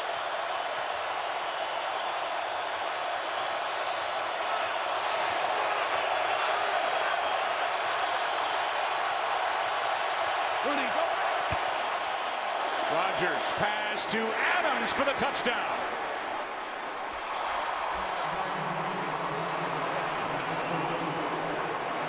And Aaron Rodgers looks over to the sideline to check with Mike McCarthy. It looked like he's holding up 2 fingers, wondering if McCarthy wants to go for 2, but he's going to send out Mason Crosby and make it a 24-point game. Davante Adams is excellent off the line of scrimmage, and he's able to get inside of Jalen Collins. It's just a matter of Rodgers putting it on him. So the first points are the hardest ones to get, and the Packers finally get on the board. On the other side, you see Jordy Nelson wondering what the play is. Rodgers was going to his left. He found Davante Adams, and Crosby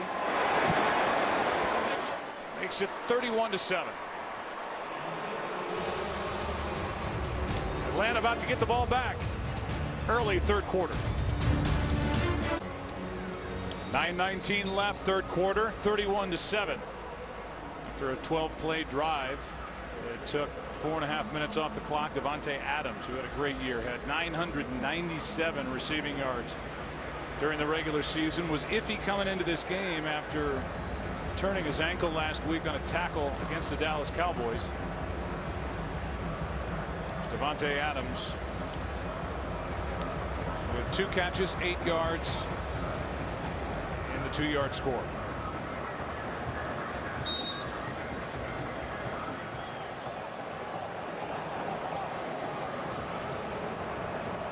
See if Crosby kicks it deep. There's always a chance for an onside kick. Falcons are up just in case. And the play clock was at 0. This will be delay of game. Wow. Delay game. Kicking team number 2. 5-yard penalty. Still kickoff. Yeah, you can see Mike McCarthy, he's not happy about that at all, and I don't blame him. There's no excuse. I mean, they're trying to get lined up. There was some uncertainty with these guys as to where they were getting lined up. I can't imagine that after that scoring drive that they're going to kick an onside kick. As you said, the Falcons are prepared for it. I would expect them to kick it deep, but Ron Zook, the special teams coordinator, whatever was communicated, there was some confusion, and now they're backed up 5 more yards.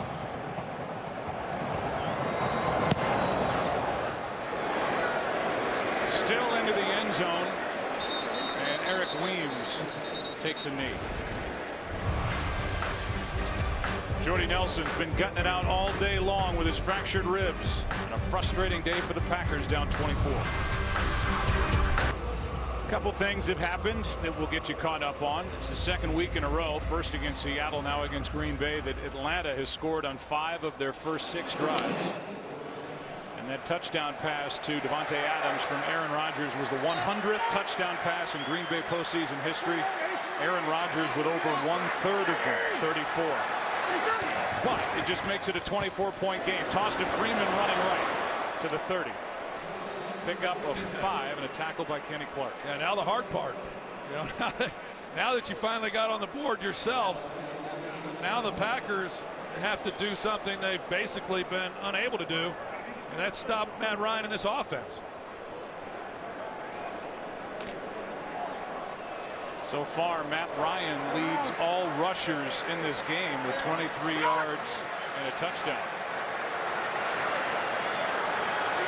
14-yarder in the first half. 2nd and 5. Ryan out to his left. Matthews in pursuit with Daniels.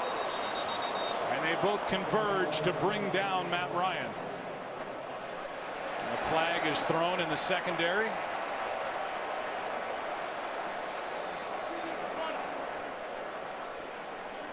Here's Bill Vinovich to sort through it. Holding. Defense number 36. 5-yard penalty. Automatic first down. I'd say that qualifies. Yeah, that certainly qualifies. He knows as Matt Ryan goes down, like Daniels with the takedown, he gets up a little bit gimpy. But Ladarius Gunner, look, he was an undrafted guy out of college. He ran a 4.7 coming out, and he's facing a guy playing man-to-man coverage that runs a 4.3. I mean, there's no way you can cover that guy, and he knows it, and he's just trying to hold on for dear life, and they've caught him a few times. Play action, Ryan throws, middle of the field, and wow, what a catch! Jones gets flipped and hangs on. Unbelievable grab by Julio Jones. And Jake Ryan, who was in on the stop, and there's Gunter, who went low to take the legs out. Ryan comes away injured on that play. Julio Jones, he can play any game you want to play. I mean, if it requires him having to get physical, he can do that. He's a big guy that can run, as I said a moment ago, and he's as tough as they come. And for him to be able to hang on to that ball, going to the ground, that's something right there. This might be one of those times where, as we see Jake Ryan come off, we heard Chris Myers to open up this game. Kyle Shanahan said, yeah, invariably in a game you're going to lose Julio Jones for a little bit. And he's going to eventually work his way back onto the field. But that was a big-time fall and catch by him. He appears to be fine.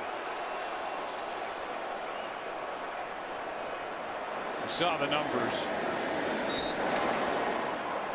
Michael Irvin, by the way, has the NFC Championship record in a game, 192 receiving yards. Julio Jones is fast approaching that. He's got 167. Here's Freeman.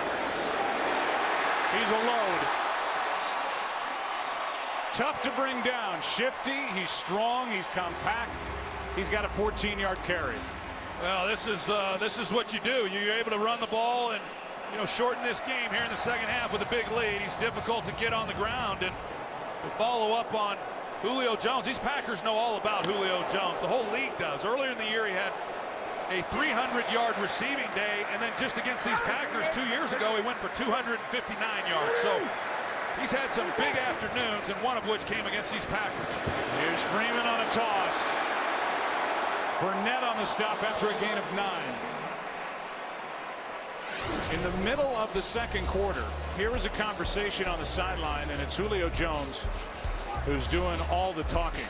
And it's been Julio Jones who's been doing all the receiving since. Well, I think Julio Jones was saying, hey, you know, throw me the ball. They can't cover me. And Mohamed Sanu, he spoke up and said, yeah, put me in that box too. And Taylor Gabriel, they haven't been able to cover anybody.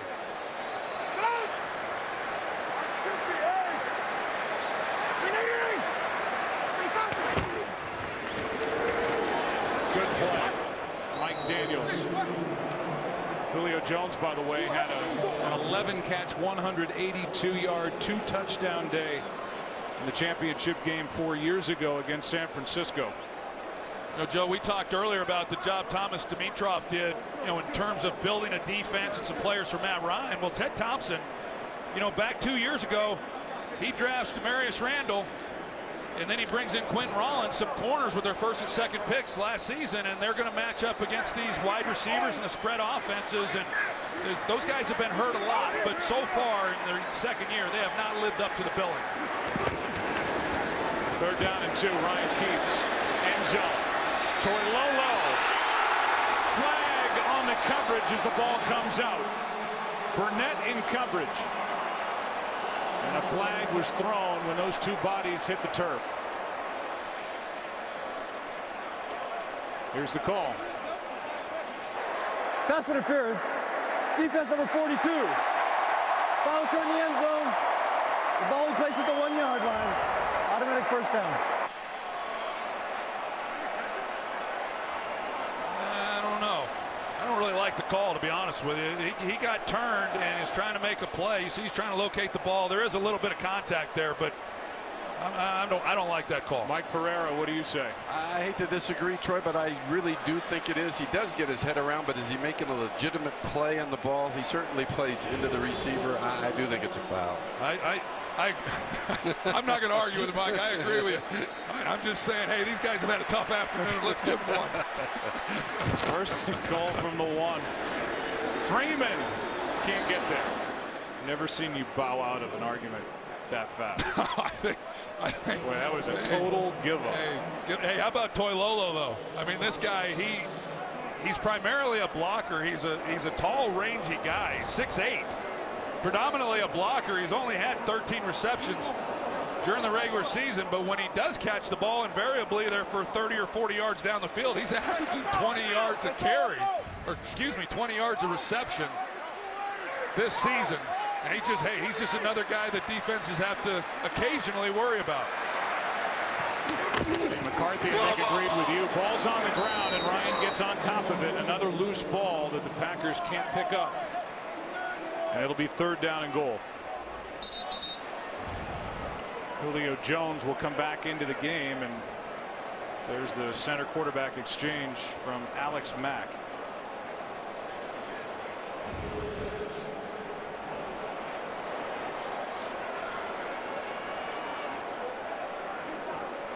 So 3rd down and goal with 4.5 to go, 3rd quarter.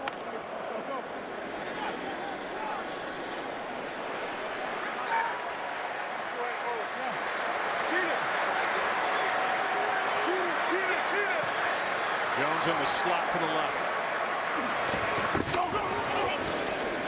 Ryan passes caught by Freeman, and it's 4th down inside the 1. Morgan Burnett was there. Those two fought for the football, and it's going to be 4th down just outside the goal line. What a strong catch by Devontae Freeman. Yeah, it was really challenged here by Morgan Burnett as he comes in, and that just kind of tells you, I'm wondering if he caught it and where that ball is, if it's not a touchdown. Matt Ryan wants his bench to challenge this call. It sure looked from that angle that he had possession and it was a touchdown. Is there a definitive look down that line? And here comes the challenge.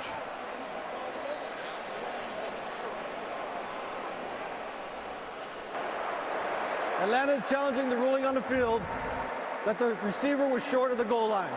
Timeout. So the call is it's 4th down on the field. Is there a definitive look to say it's another touchdown for the Falcons? This one for Freeman. We'll get the call right now from Bill Vinovich. After reviewing the play, the receiver had possession of the ball over the goal line. It was a touchdown.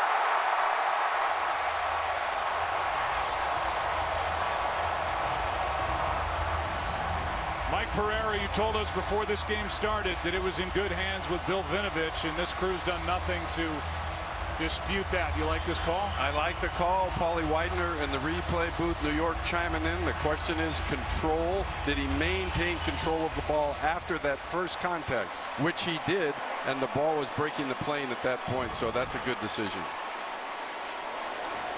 This to make it a 31-point game again. Not the day Matt Ryan's having this afternoon.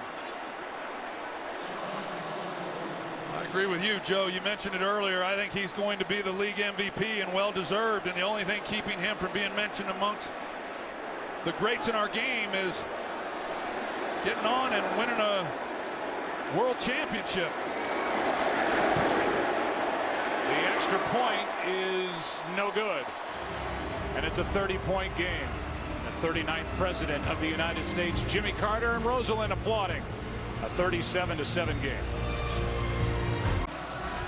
On Sunday, February 5th, Pepsi presents the biggest concert of the year. The Pepsi Zero Sugar Super Bowl 51 halftime show. And to follow Lady Gaga on her journey to the world's biggest stage, visit PepsiHalftime.com. 30-point game.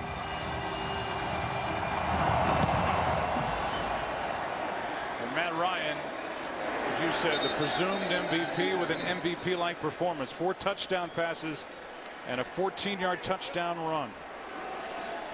He's been fantastic. Well, next year it will be a $1.5 billion stadium that's going up next door. It'll be the home to the Atlanta Falcons. They are so proud of this facility, and those who have been in it, they say it's breathtaking, with a board that literally rims that upper circle in the center of Mercedes-Benz Stadium. Right next door.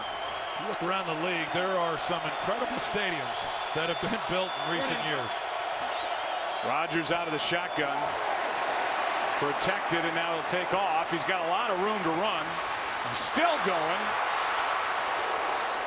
And Aaron Rodgers, who ran for a season-high 60 yards in that Week 8 matchup here in Atlanta, gets 28. That shows you what Aaron Rodgers is made of right there. As he gets through the line, there was no thought whatsoever of sliding when he got there. Instead, he's going to take it as far as he can and not worry about whether or not he takes a hit. That's his longest run of the year on first down. Here's Ripkowski, this poor guy. He has the fumble early, and he is really frustrated. A guy they enjoy having on their team, the second-year pro out of Oklahoma, a 6th-round pick, kind of taking the role of John Kuhn. And there have been a lot of drops today for the Green Bay Packers, and T.J. Lang, who missed 3 games earlier in the year with a broken foot, named to his first Pro Bowl, is down and needs attention. Yeah, another injury, and we were talking about it yesterday, Joe. I mean, they practice on Saturdays, and it seems like every time we've had a Packers game, somebody's gone down in a Saturday workout. And it's remarkable. And I know that Mike McCarthy spends a lot of time evaluating how he's doing things in the practice schedule and how to keep the players healthy. That's become what this league is about, really, is just making sure you get to Sunday healthy enough to play. But the amount of injuries that this organization has had, not just this year, but for many years, I can guarantee you McCarthy will be taking a hard look at the way they do things and trying to correct it. But I haven't seen any team decimated the way these Packers have been for many years. Well, they're still looking at T.J. Lang. This guy is a tremendous pro. 8th year out of Eastern Michigan. He's had a great year. Really has. T.J. Lang, he finally got voted to his first Pro Bowl, and he missed some time. You can see he's in a great deal of pain right now. Now Jason Spriggs, the rookie, will join Don Barkley, 2 guys off the bench. And the Packers are out of extra offensive linemen.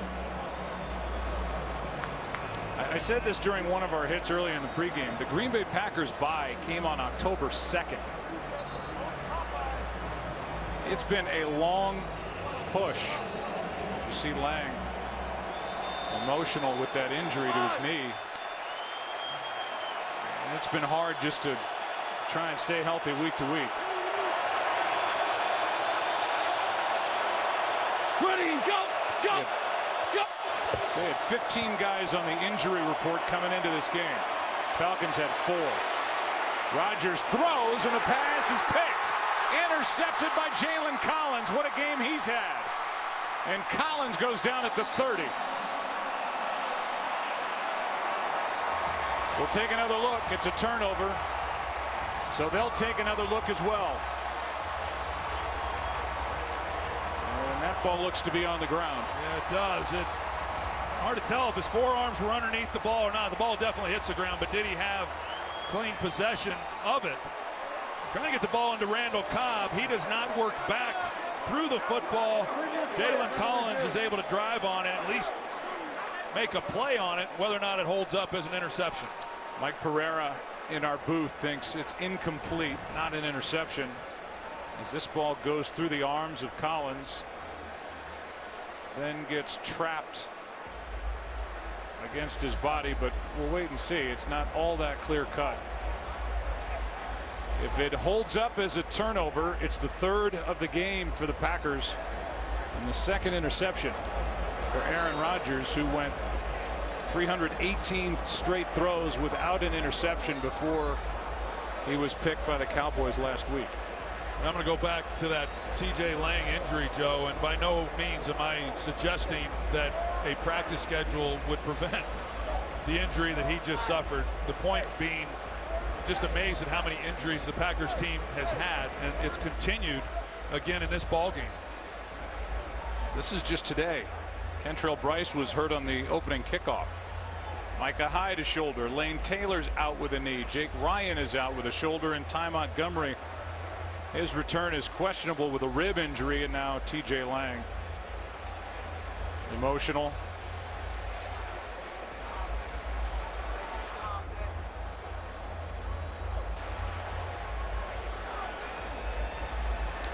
And able to compose himself. Here comes a call from Bill Vinovich.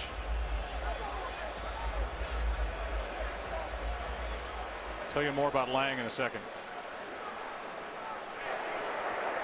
After reviewing the play, prior to the defender possessing the ball hit the ground. It's an incomplete pass. It'll be 3rd and 10 at the 47-yard line at the Green Bay hash. Please reset the game clock to 3 minutes and 26 seconds. And just to finish on TJ Lang, who's a great guy, as we said, going to his first Pro Bowl. His future now is very much in doubt depending on the severity of that injury. He's a free agent to be. So he's coming off one of his best years. He finally gets voted into the Pro Bowl, and here in a 30-point game with under 5 to go in the 3rd quarter, he gets that injury. That has to be part of that reaction from TJ. I think you're right, and I think also, Joe, in addition to that, the reaction that we're seeing from TJ Lang, you can tell that he believes it's something extremely significant, and it's difficult when you're talking about knees when you see somebody walking off the field. I've played with guys, Mark Stepnoski, my center, he played 5 more snaps after he needed a complete reconstruction. So hard to determine anything, but at least he, based on his reaction, looks like he thinks it's pretty significant. It's 3rd down and 10. The pass is caught by Adams. 4th down coming up. Quick tackle by Robert Alford. And Adams, a little gimpy getting up with his bad ankle. Packers will go for it on 4th and 2.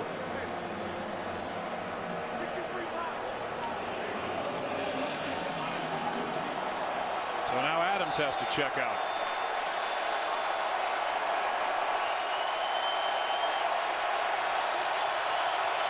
Ready, go. Ready, go. Rodgers will take it himself and slide with a 1st down and a flag for the hit. Robert Alford with the hit into Aaron Rodgers at the end of the slide. Personal foul, unnecessary roughness. Defense number 23. 15 yards from the end of the run, automatic 1st down. That one Mike Pereira does not agree with.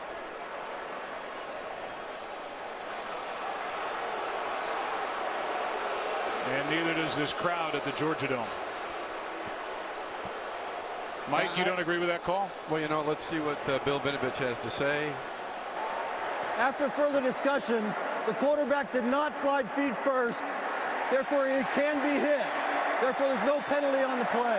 And that's why I didn't like the call, because he didn't slide feet first, so he really doesn't get any protection.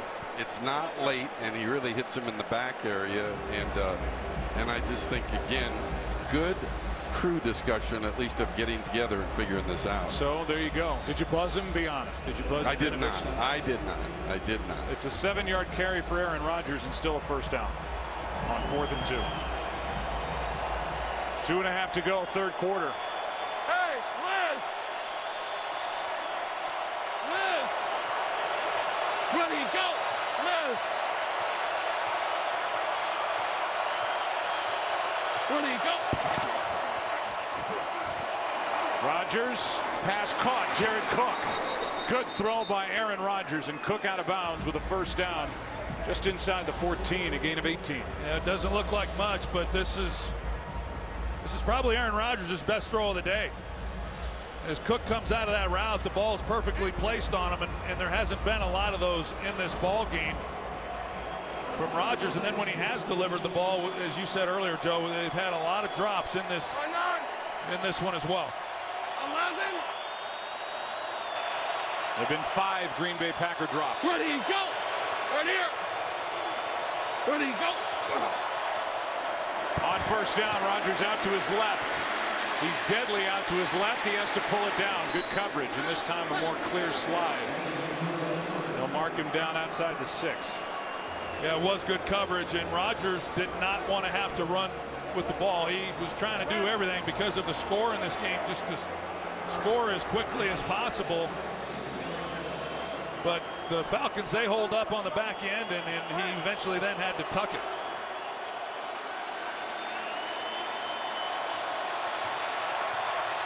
Ready, go! 2nd and 2. Pass is caught somehow by Cobb, and a good play out on the edge by the rookie, Brian Poole. Cobb kind of snatched that one right out of the air. That one had a little something on it.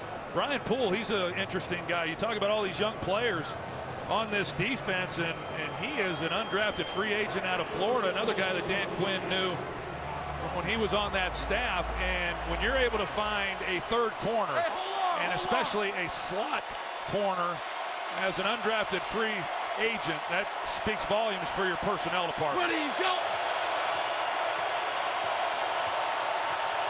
Ready, go! Cobb picked up a first down. Pass is caught by Nelson for the touchdown. You've seen Jordy Nelson wincing in pain as this game has gone along, but he's still out there playing. Tells you how tough he is. And the Packers now will go for 2 as they trail 37-13.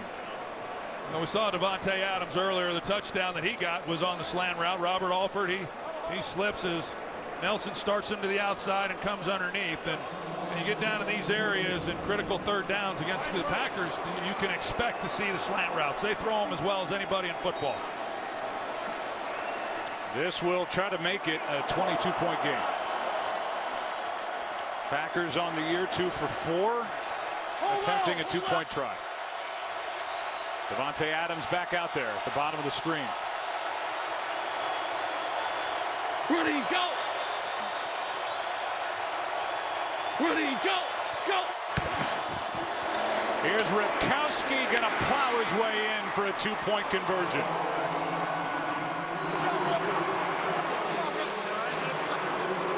It's a 22-point game with this NFC Championship still in quarter number 3.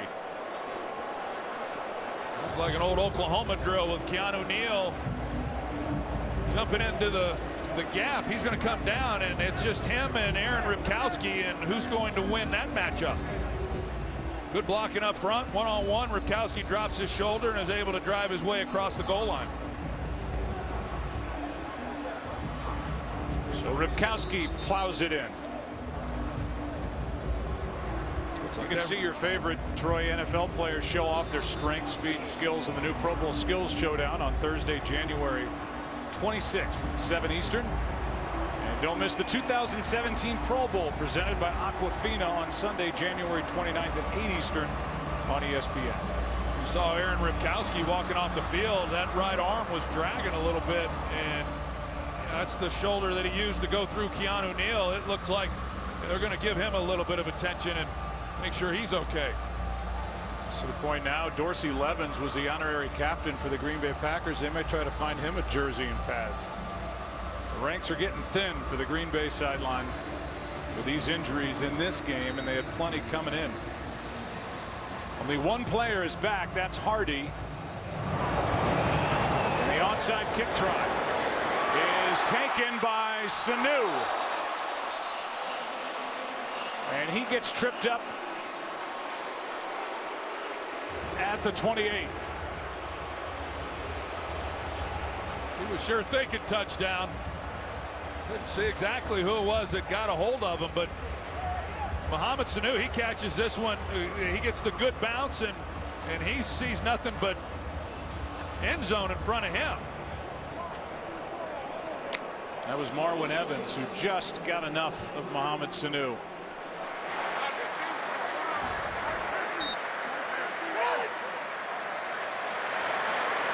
They move the ball to the 33. First down, a toss to Coleman. Running right. A short gain for Tevin Coleman of 1. Blake Martinez on the stop. So initially they had Sanu down at the 28, moved it back to the 33. And we are through 3 quarters in Atlanta. 1 quarter left. And the prize at the end of this one, Super Bowl 51 for the winner. The Atlanta Falcons leading by 22 with the football. 4th quarter coming up after this from your local Fox station. What a day for Matt Ryan. To look at today's top performers, Matt Ryan with his 4 touchdown passes, 1 rushing touchdown. It's the first time that's happened in Falcons history. And today is game number 805 in franchise history, combining the regular season and postseason. They're in their 51st year. Here's Gabriel. Gabriel breaks 1 tackle, and he picked up 9. 3rd down and 1 coming up. Clinton Dix on the stop. Taylor Gabriel, he went to Cleveland as an undrafted guy when Kyle Shanahan was the offensive coordinator a couple years ago with the Browns, and they'd given away the money that they were going to pay him when he went undrafted, and he was about to sign with the Oakland Raiders, and Kyle Shanahan said, look, if you sign with us, we guarantee you will make our team. And so he signed with Cleveland. He makes the team, and Kyle brings him here to Atlanta, and what a year he's had. 3rd down and 1. Handoff for the first down to Coleman. There are 2 ex-Cleveland Browns that are heavily involved for Atlanta. Taylor Gabriel and Alex Mack, who was there for 7 seasons and obviously never tasted the postseason. And Cleveland comes into play, Troy, with the trade that Thomas Dimitroff made in 2011 when he traded with Cleveland to move up from the 27th spot to the 6th position to draft Julio Jones. But how about if you're an undrafted guy and you're told by a team, undrafted guys, it's hard to make a club, but you're told, I guarantee you, I promise you, you will make our team if you sign with us. Well, that's a no-brainer. Here's Coleman right side, cuts it upfield and spins down to the 16. I was going to say I'm not sure what that says about the Browns receiving core at the time, but I do know what that says about the Browns receiving core. Well, meanwhile, they drafted 5 receivers in this past draft, and that meant that Taylor Gabriel was squeezed out. And you know the story with Cleveland. They did get a win, but man, wins have been hard to come by. Talent has been hard to come by. Game-breaking type players. Sure, they'd like to undo that. 2nd and 6. Ryan gets hit as he throws it. Pass is incomplete for Toilolo. And Ryan is pulled up, and right now if you're Dan Quinn in what is a 22-point game, you're playing keep away and you're playing keep number 2 healthy. That's right. They don't want to see him getting hit, and they're not able, you know, the Packers have done enough, and with there being as much time left, you know, you still got to play your game and do what you do. But no question, Dan Quinn not wanting to see Matt Ryan on the ground.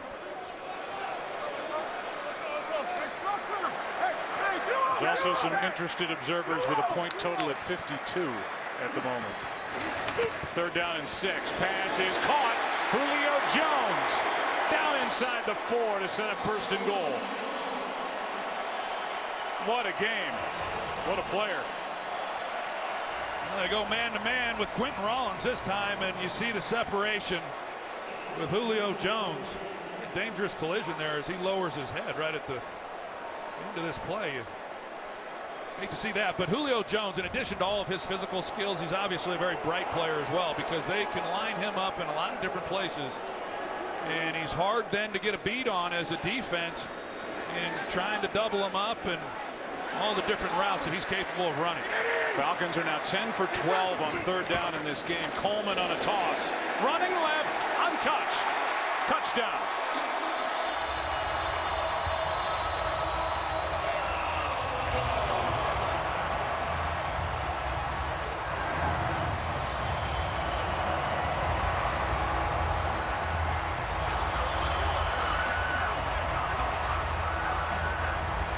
How about that guy lurking up the tunnel, who gets a high five from Tevin Coleman, who carries it in for another Falcon touchdown. Patrick DeMarco, 42. He's leading the way. They outflank him, and that needed to go 80 yards. He could have gone 80 yards. There was nobody out there.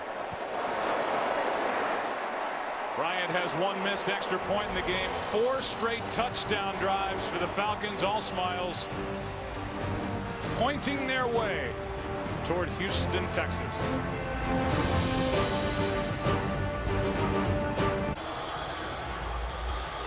Another touchdown drive. They've scored touchdowns on their last 4 possessions, and it's 44-15 Atlanta.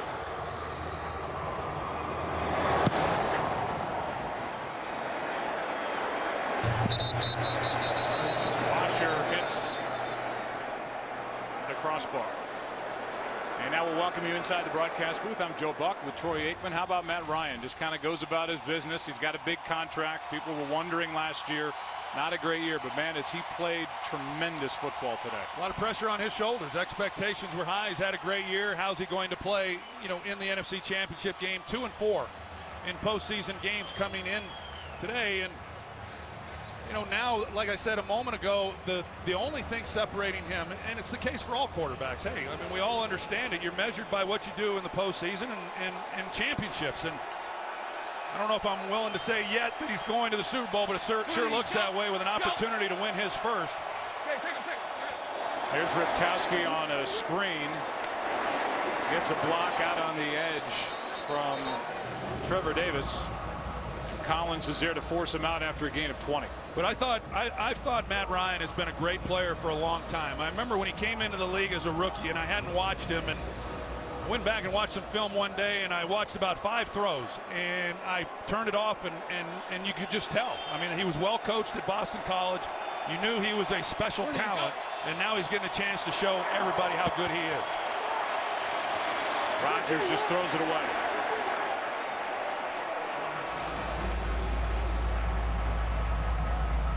You rewind the tape and remember this game was 10-0 Atlanta. Second possession for Green Bay, and Ripkowski was going toward the end zone, taking tacklers with him, and this play that was made by Jalen Collins, not only to force the fumble but then recover it. Well, who knows how big of an impact that had on how that first half played out. Well, the first 2 possessions for the Packers and missed scoring opportunities. Missed field goal, the fumble by Ripkowski. And after that, then it's 17-0, and essentially it was game over. 2nd and 10. Pass is broken up. And a nice job defending by Robert Alford as he got his hand in there. Pass for Cobb. 3rd and 10.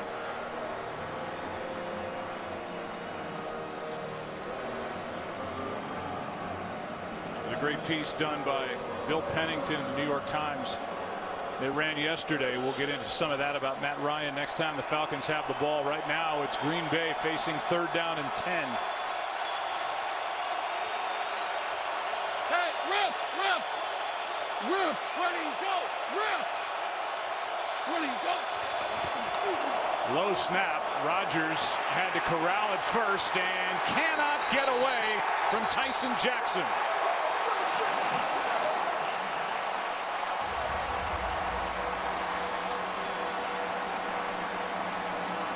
Last week in that win against the Cowboys, Corey Linsley, a lot of low snaps then.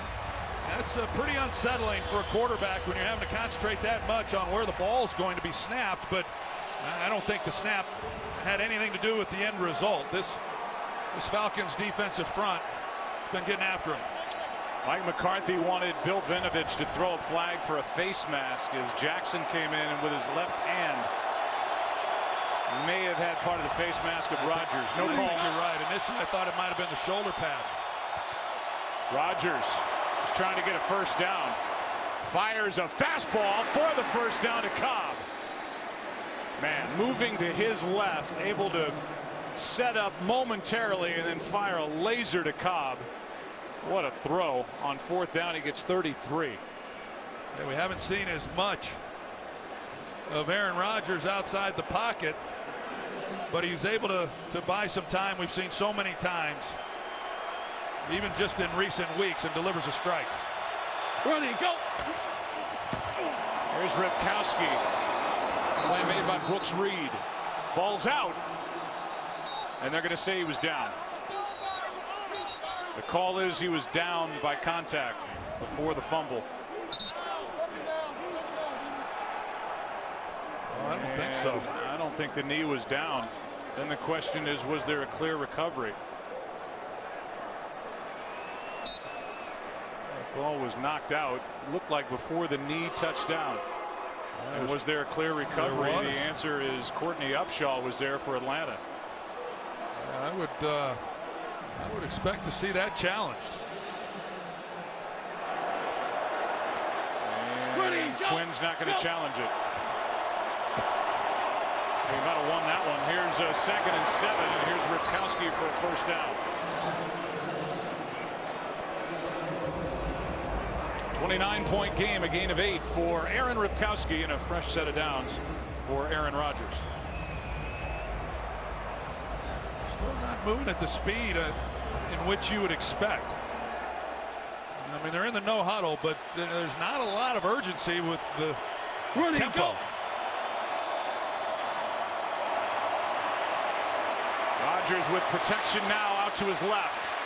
Campbell chasing him, and the pass is short of Jeff Janis. Secondary's done a nice job for Atlanta in this game. Yeah, they really have, and I think this Atlanta secondary is better than they get credit for. If you just look at them, where they rank in pass defense on the year, it would say that they're 28th, but when you're playing opposite a great offense that's scoring a lot of points, then you get into games like this where the team's throwing the ball a lot. In terms of yards per pass play, they ranked 11th, so they're a much better group in covering receivers than at first blush. Aaron Rodgers only 3 for 8 completing passes out of the pocket in this game. He's out to his left here, completes to Allison, and Geronimo Allison, the ball came out when he hit the ground. That will not be a fumble and looks to be enough for a first down. It'll be 1st and goal. Knees are down, ball comes out when the elbow hits. Packers hurry it up. Trying to catch the Falcons, substituting, incomplete. Back of the end zone for Cook. And Rodgers is aware of everything. He was pointing over to the sideline as an Atlanta defender just got off the field before that snap. That's why he rushed it, trying to see if he could maybe catch him. First time Rodgers has tried that tactic in this game. He got the Dallas Cowboys last week. 2nd and goal.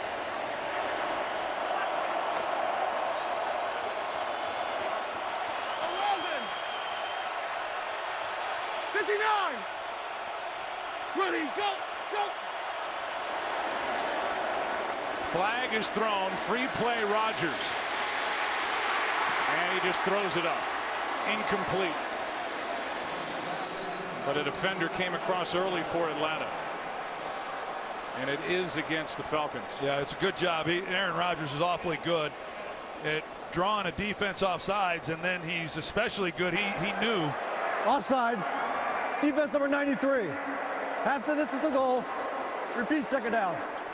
And they get Dwight Freeney, and once he knows he's got to play, I mean, he knows that he's drawn the defense, and now it's a question of whether or not he got the flag. He looks to his left immediately to see if the flag was thrown.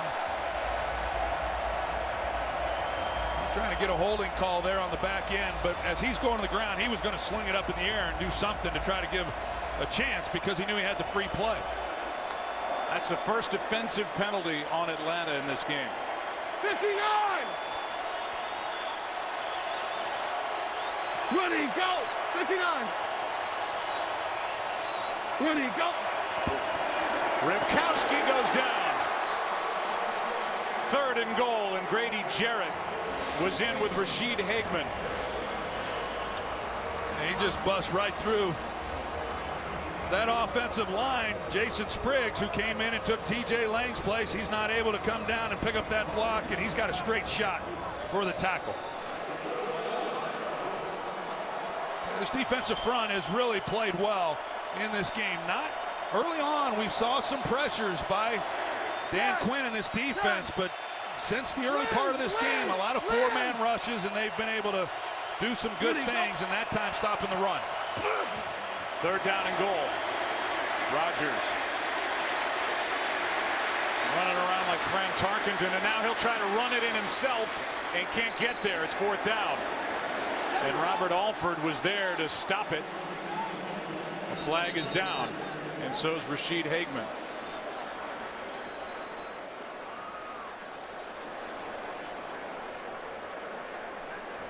Let's see what happens with Rodgers at the end of this play.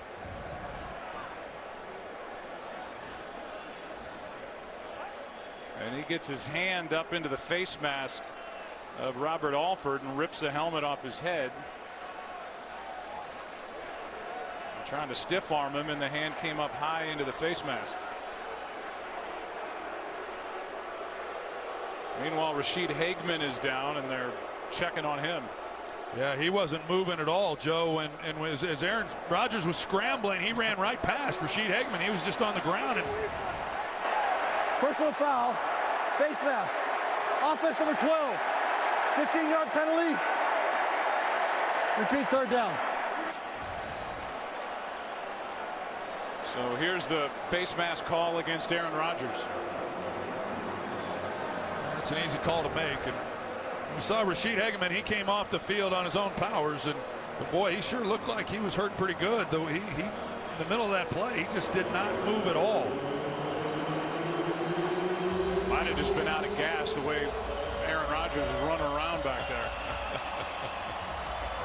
He went all the way to his left, reverse course, went all the way to his right. Came up short. The Falcons, by the way, accept the penalty. It's a 15-yard penalty, but it gives Green Bay 3rd down instead of 4th down. As Rodgers was stopped short of the end zone, it's 3rd and goal. 25, Timeout taken by the Falcons. They have 1 left. There's been a lot of pressure on Aaron Rodgers in this game. Whether it's Deion Jones, Brian Poole coming off the edge. He's gotten hit and hit hard.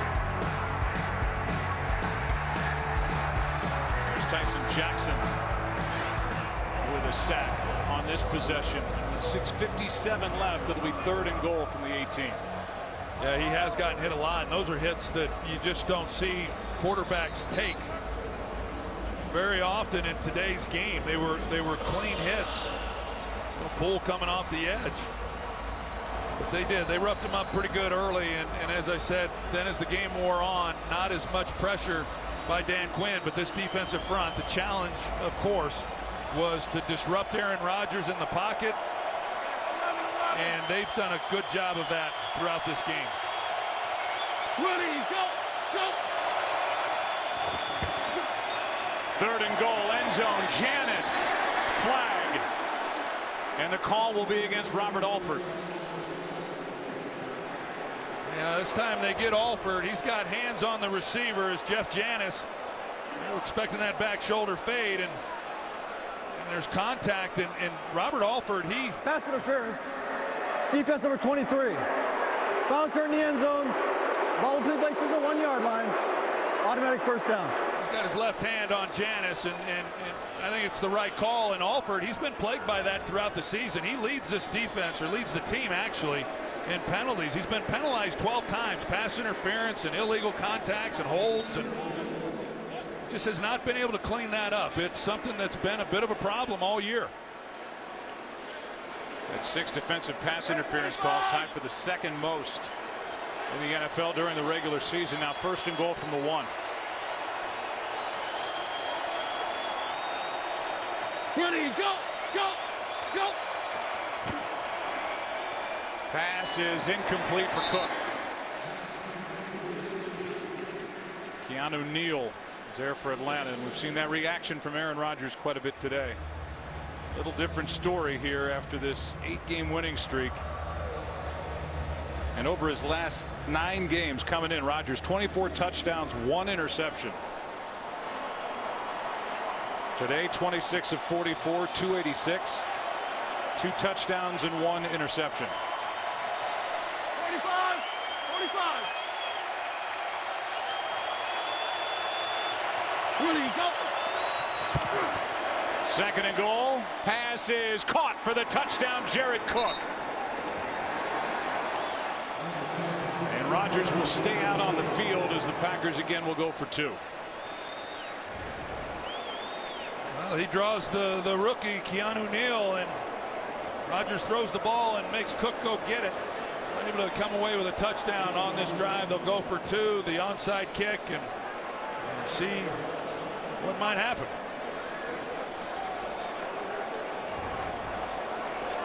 .643 remaining. Packers handed it to Ripkowski last time. He got it in. Kristen Michael comes back in for Green Bay.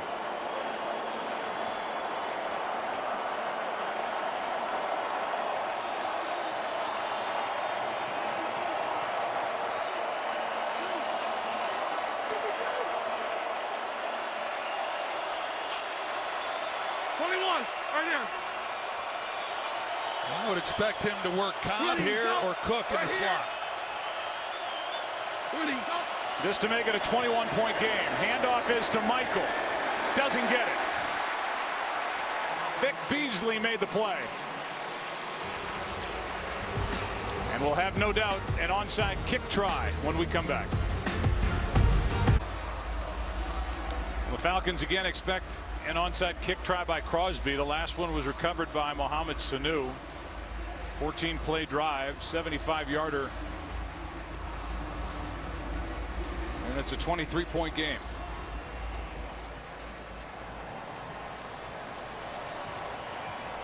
Kicker's always looking for that second bounce. Doesn't get it. Right into the gut of Mohamed Sanu. Falcons take over. 6:43 left. 44-21.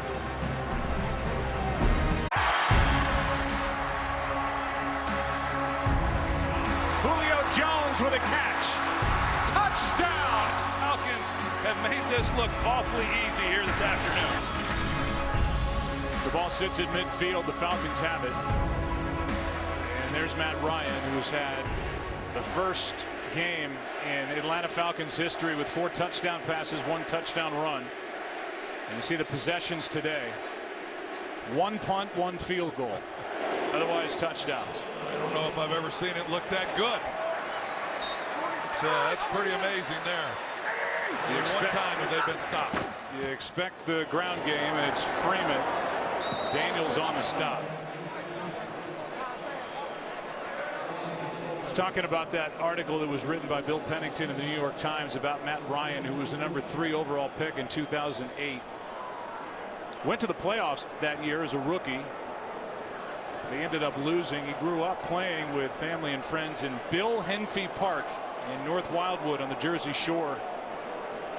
Ryan's grandfather, Sam, a Pearl Harbor survivor.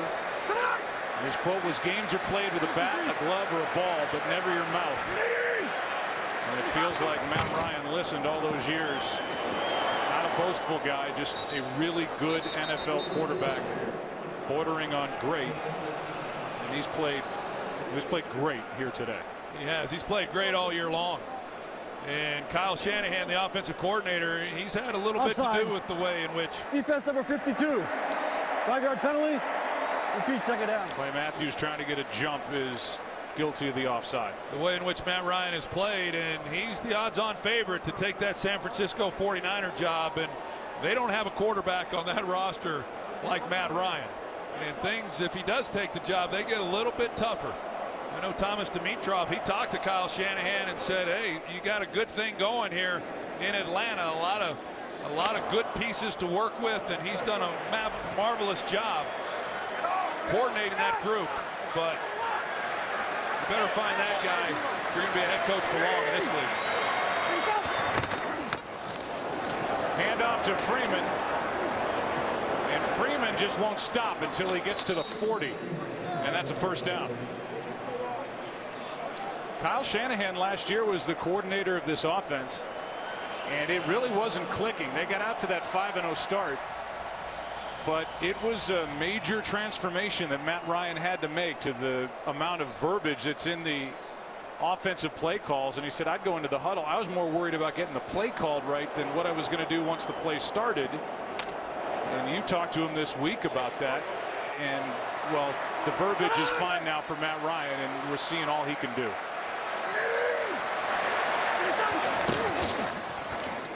Here's Coleman now. Thomas on the stop. You know, a lot of Kyle Shanahan, what he learned offensively, you would think it came from his father. He wanted to have a running game like Mike Shanahan had over the years with the Denver Broncos, but he learned a lot of his philosophy and offense from John Gruden. Spent the years there on that Tampa Bay staff, and John Gruden is known for the long verbiage within the West Coast offense and making those calls. And some of these West Coast gurus have simplified things a little bit, but Kyle Shanahan has not. And when you're a quarterback having to think about what you're calling instead of just letting your athletic ability take over, yeah, there's a reason why you're not as sharp. Coleman tries the right side and slips down. Burnett is there to tap him down. Well, after the Falcons' victory in the 1998 NFC Championship game, head coach Dan Reeves did the Dirty Bird. And then last week, Falcons owner Arthur Blank did his own celebratory dance. We'll just let the internet say what the name of that is. When you win, it all looks good, you know? He'll probably be in there dancing after this one, too. He should be. No dance-off scheduled between Reeves and Blank after the game. As of the moment. Third down and 8. Here's Freeman, and he's brought down in the backfield by Martinez. It's fourth down. And the punt team comes on for the Falcons with under 3.5 to go.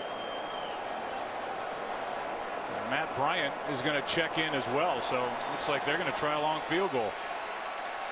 I tell you, I was watching him in warm-ups from 58 yards, this distance right here, and he was making them with all kinds of room to spare.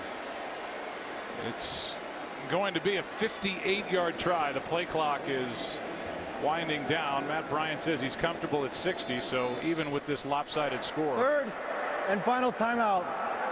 Dan Quinn's going to try to tack on 3 more.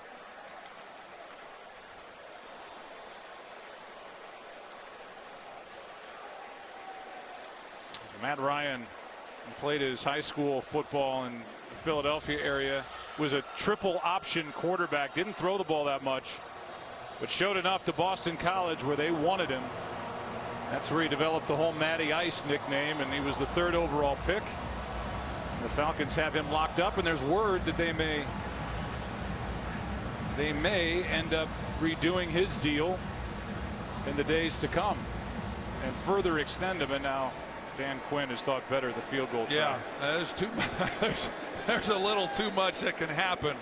That's not good from that distance to just try to come away with 3 points. I think he thought things over. He's making a good decision here to punt it.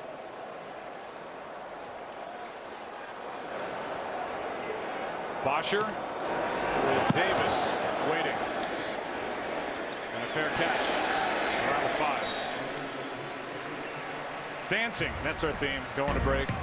Arthur Blank. It's rubbed off.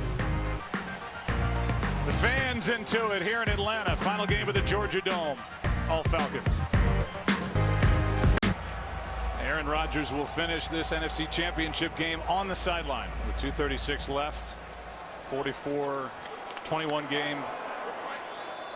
Brett Hundley is now in the huddle and ready to show us what he can do in the last 2.5 minutes. He's been a preseason star. Taking over at the 5. 23-point game. Handoff is to Christine Michael, and he's brought down immediately. You don't get a lot of work when you're the backup quarterback to Aaron Rodgers. He just has 10 pass attempts for the season. But, you know, we've talked a lot about the Falcons, Joe. The Packers, the further you go along in the playoffs, the more disappointed you are then when you lose. And this is hard. It's hard for a team in the NFC Championship game to not win. But the Packers have a lot to be proud of. They overcame an awful lot to get to this point. I know it doesn't make them feel any better, but they really had a nice run there. No doubt about it. Celebration about to kick into high gear here in Atlanta. What's on the line? That and a trip to Super Bowl 51. Well, coming up next is the State Farm postgame show. Matt Ryan, what a moment this is for him. Validation. He is on the verge of his 3rd career postseason victory and his first Super Bowl. And for the Falcons, their 2nd. Ready, go. 4 touchdown passes and a touchdown run for Matt Ryan. As Christine Michael carries and takes it to the 10. 3rd down coming up for Paul Warlow on the stop. And man, do these players love their head coach Dan Quinn. Well, they sure do. You can tell talking to these guys how much he has meant to this organization, the way in which he treats them. Holds them to a high standard. He gives them some flexibility within the rules. He's built a culture that has brought some real teamwork. Here's Hundley keeping for the 1st down out just short of the 25. Trying to encourage these guys to spend more time together. And then he gets the ceremonial dunk.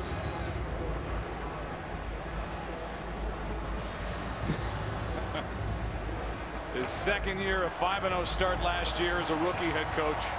An 8-8 finish. And this year, an 11-5 record, the number 2 seed. And they'll represent the NFC. Ready, go.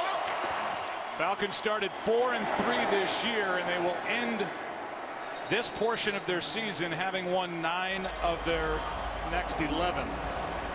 I'll say this, in a few hours, either Keith Butler, the defensive coordinator of the Steelers, or Matt Patricia, the defensive coordinator of the Patriots, can have a lot to worry about preparing to take on these Atlanta Falcons. There'll be a lot of late nights for whoever ends up facing these Falcons. And like we've talked about, as many ways as they can beat you, the thing they do best is they don't beat themselves. So Ready, go. You play smart football and don't turn it over, and then you have the explosive players you've got. Michael nowhere to go. And that's it. The Atlanta Falcons, NFC champions, on to Super Bowl 51.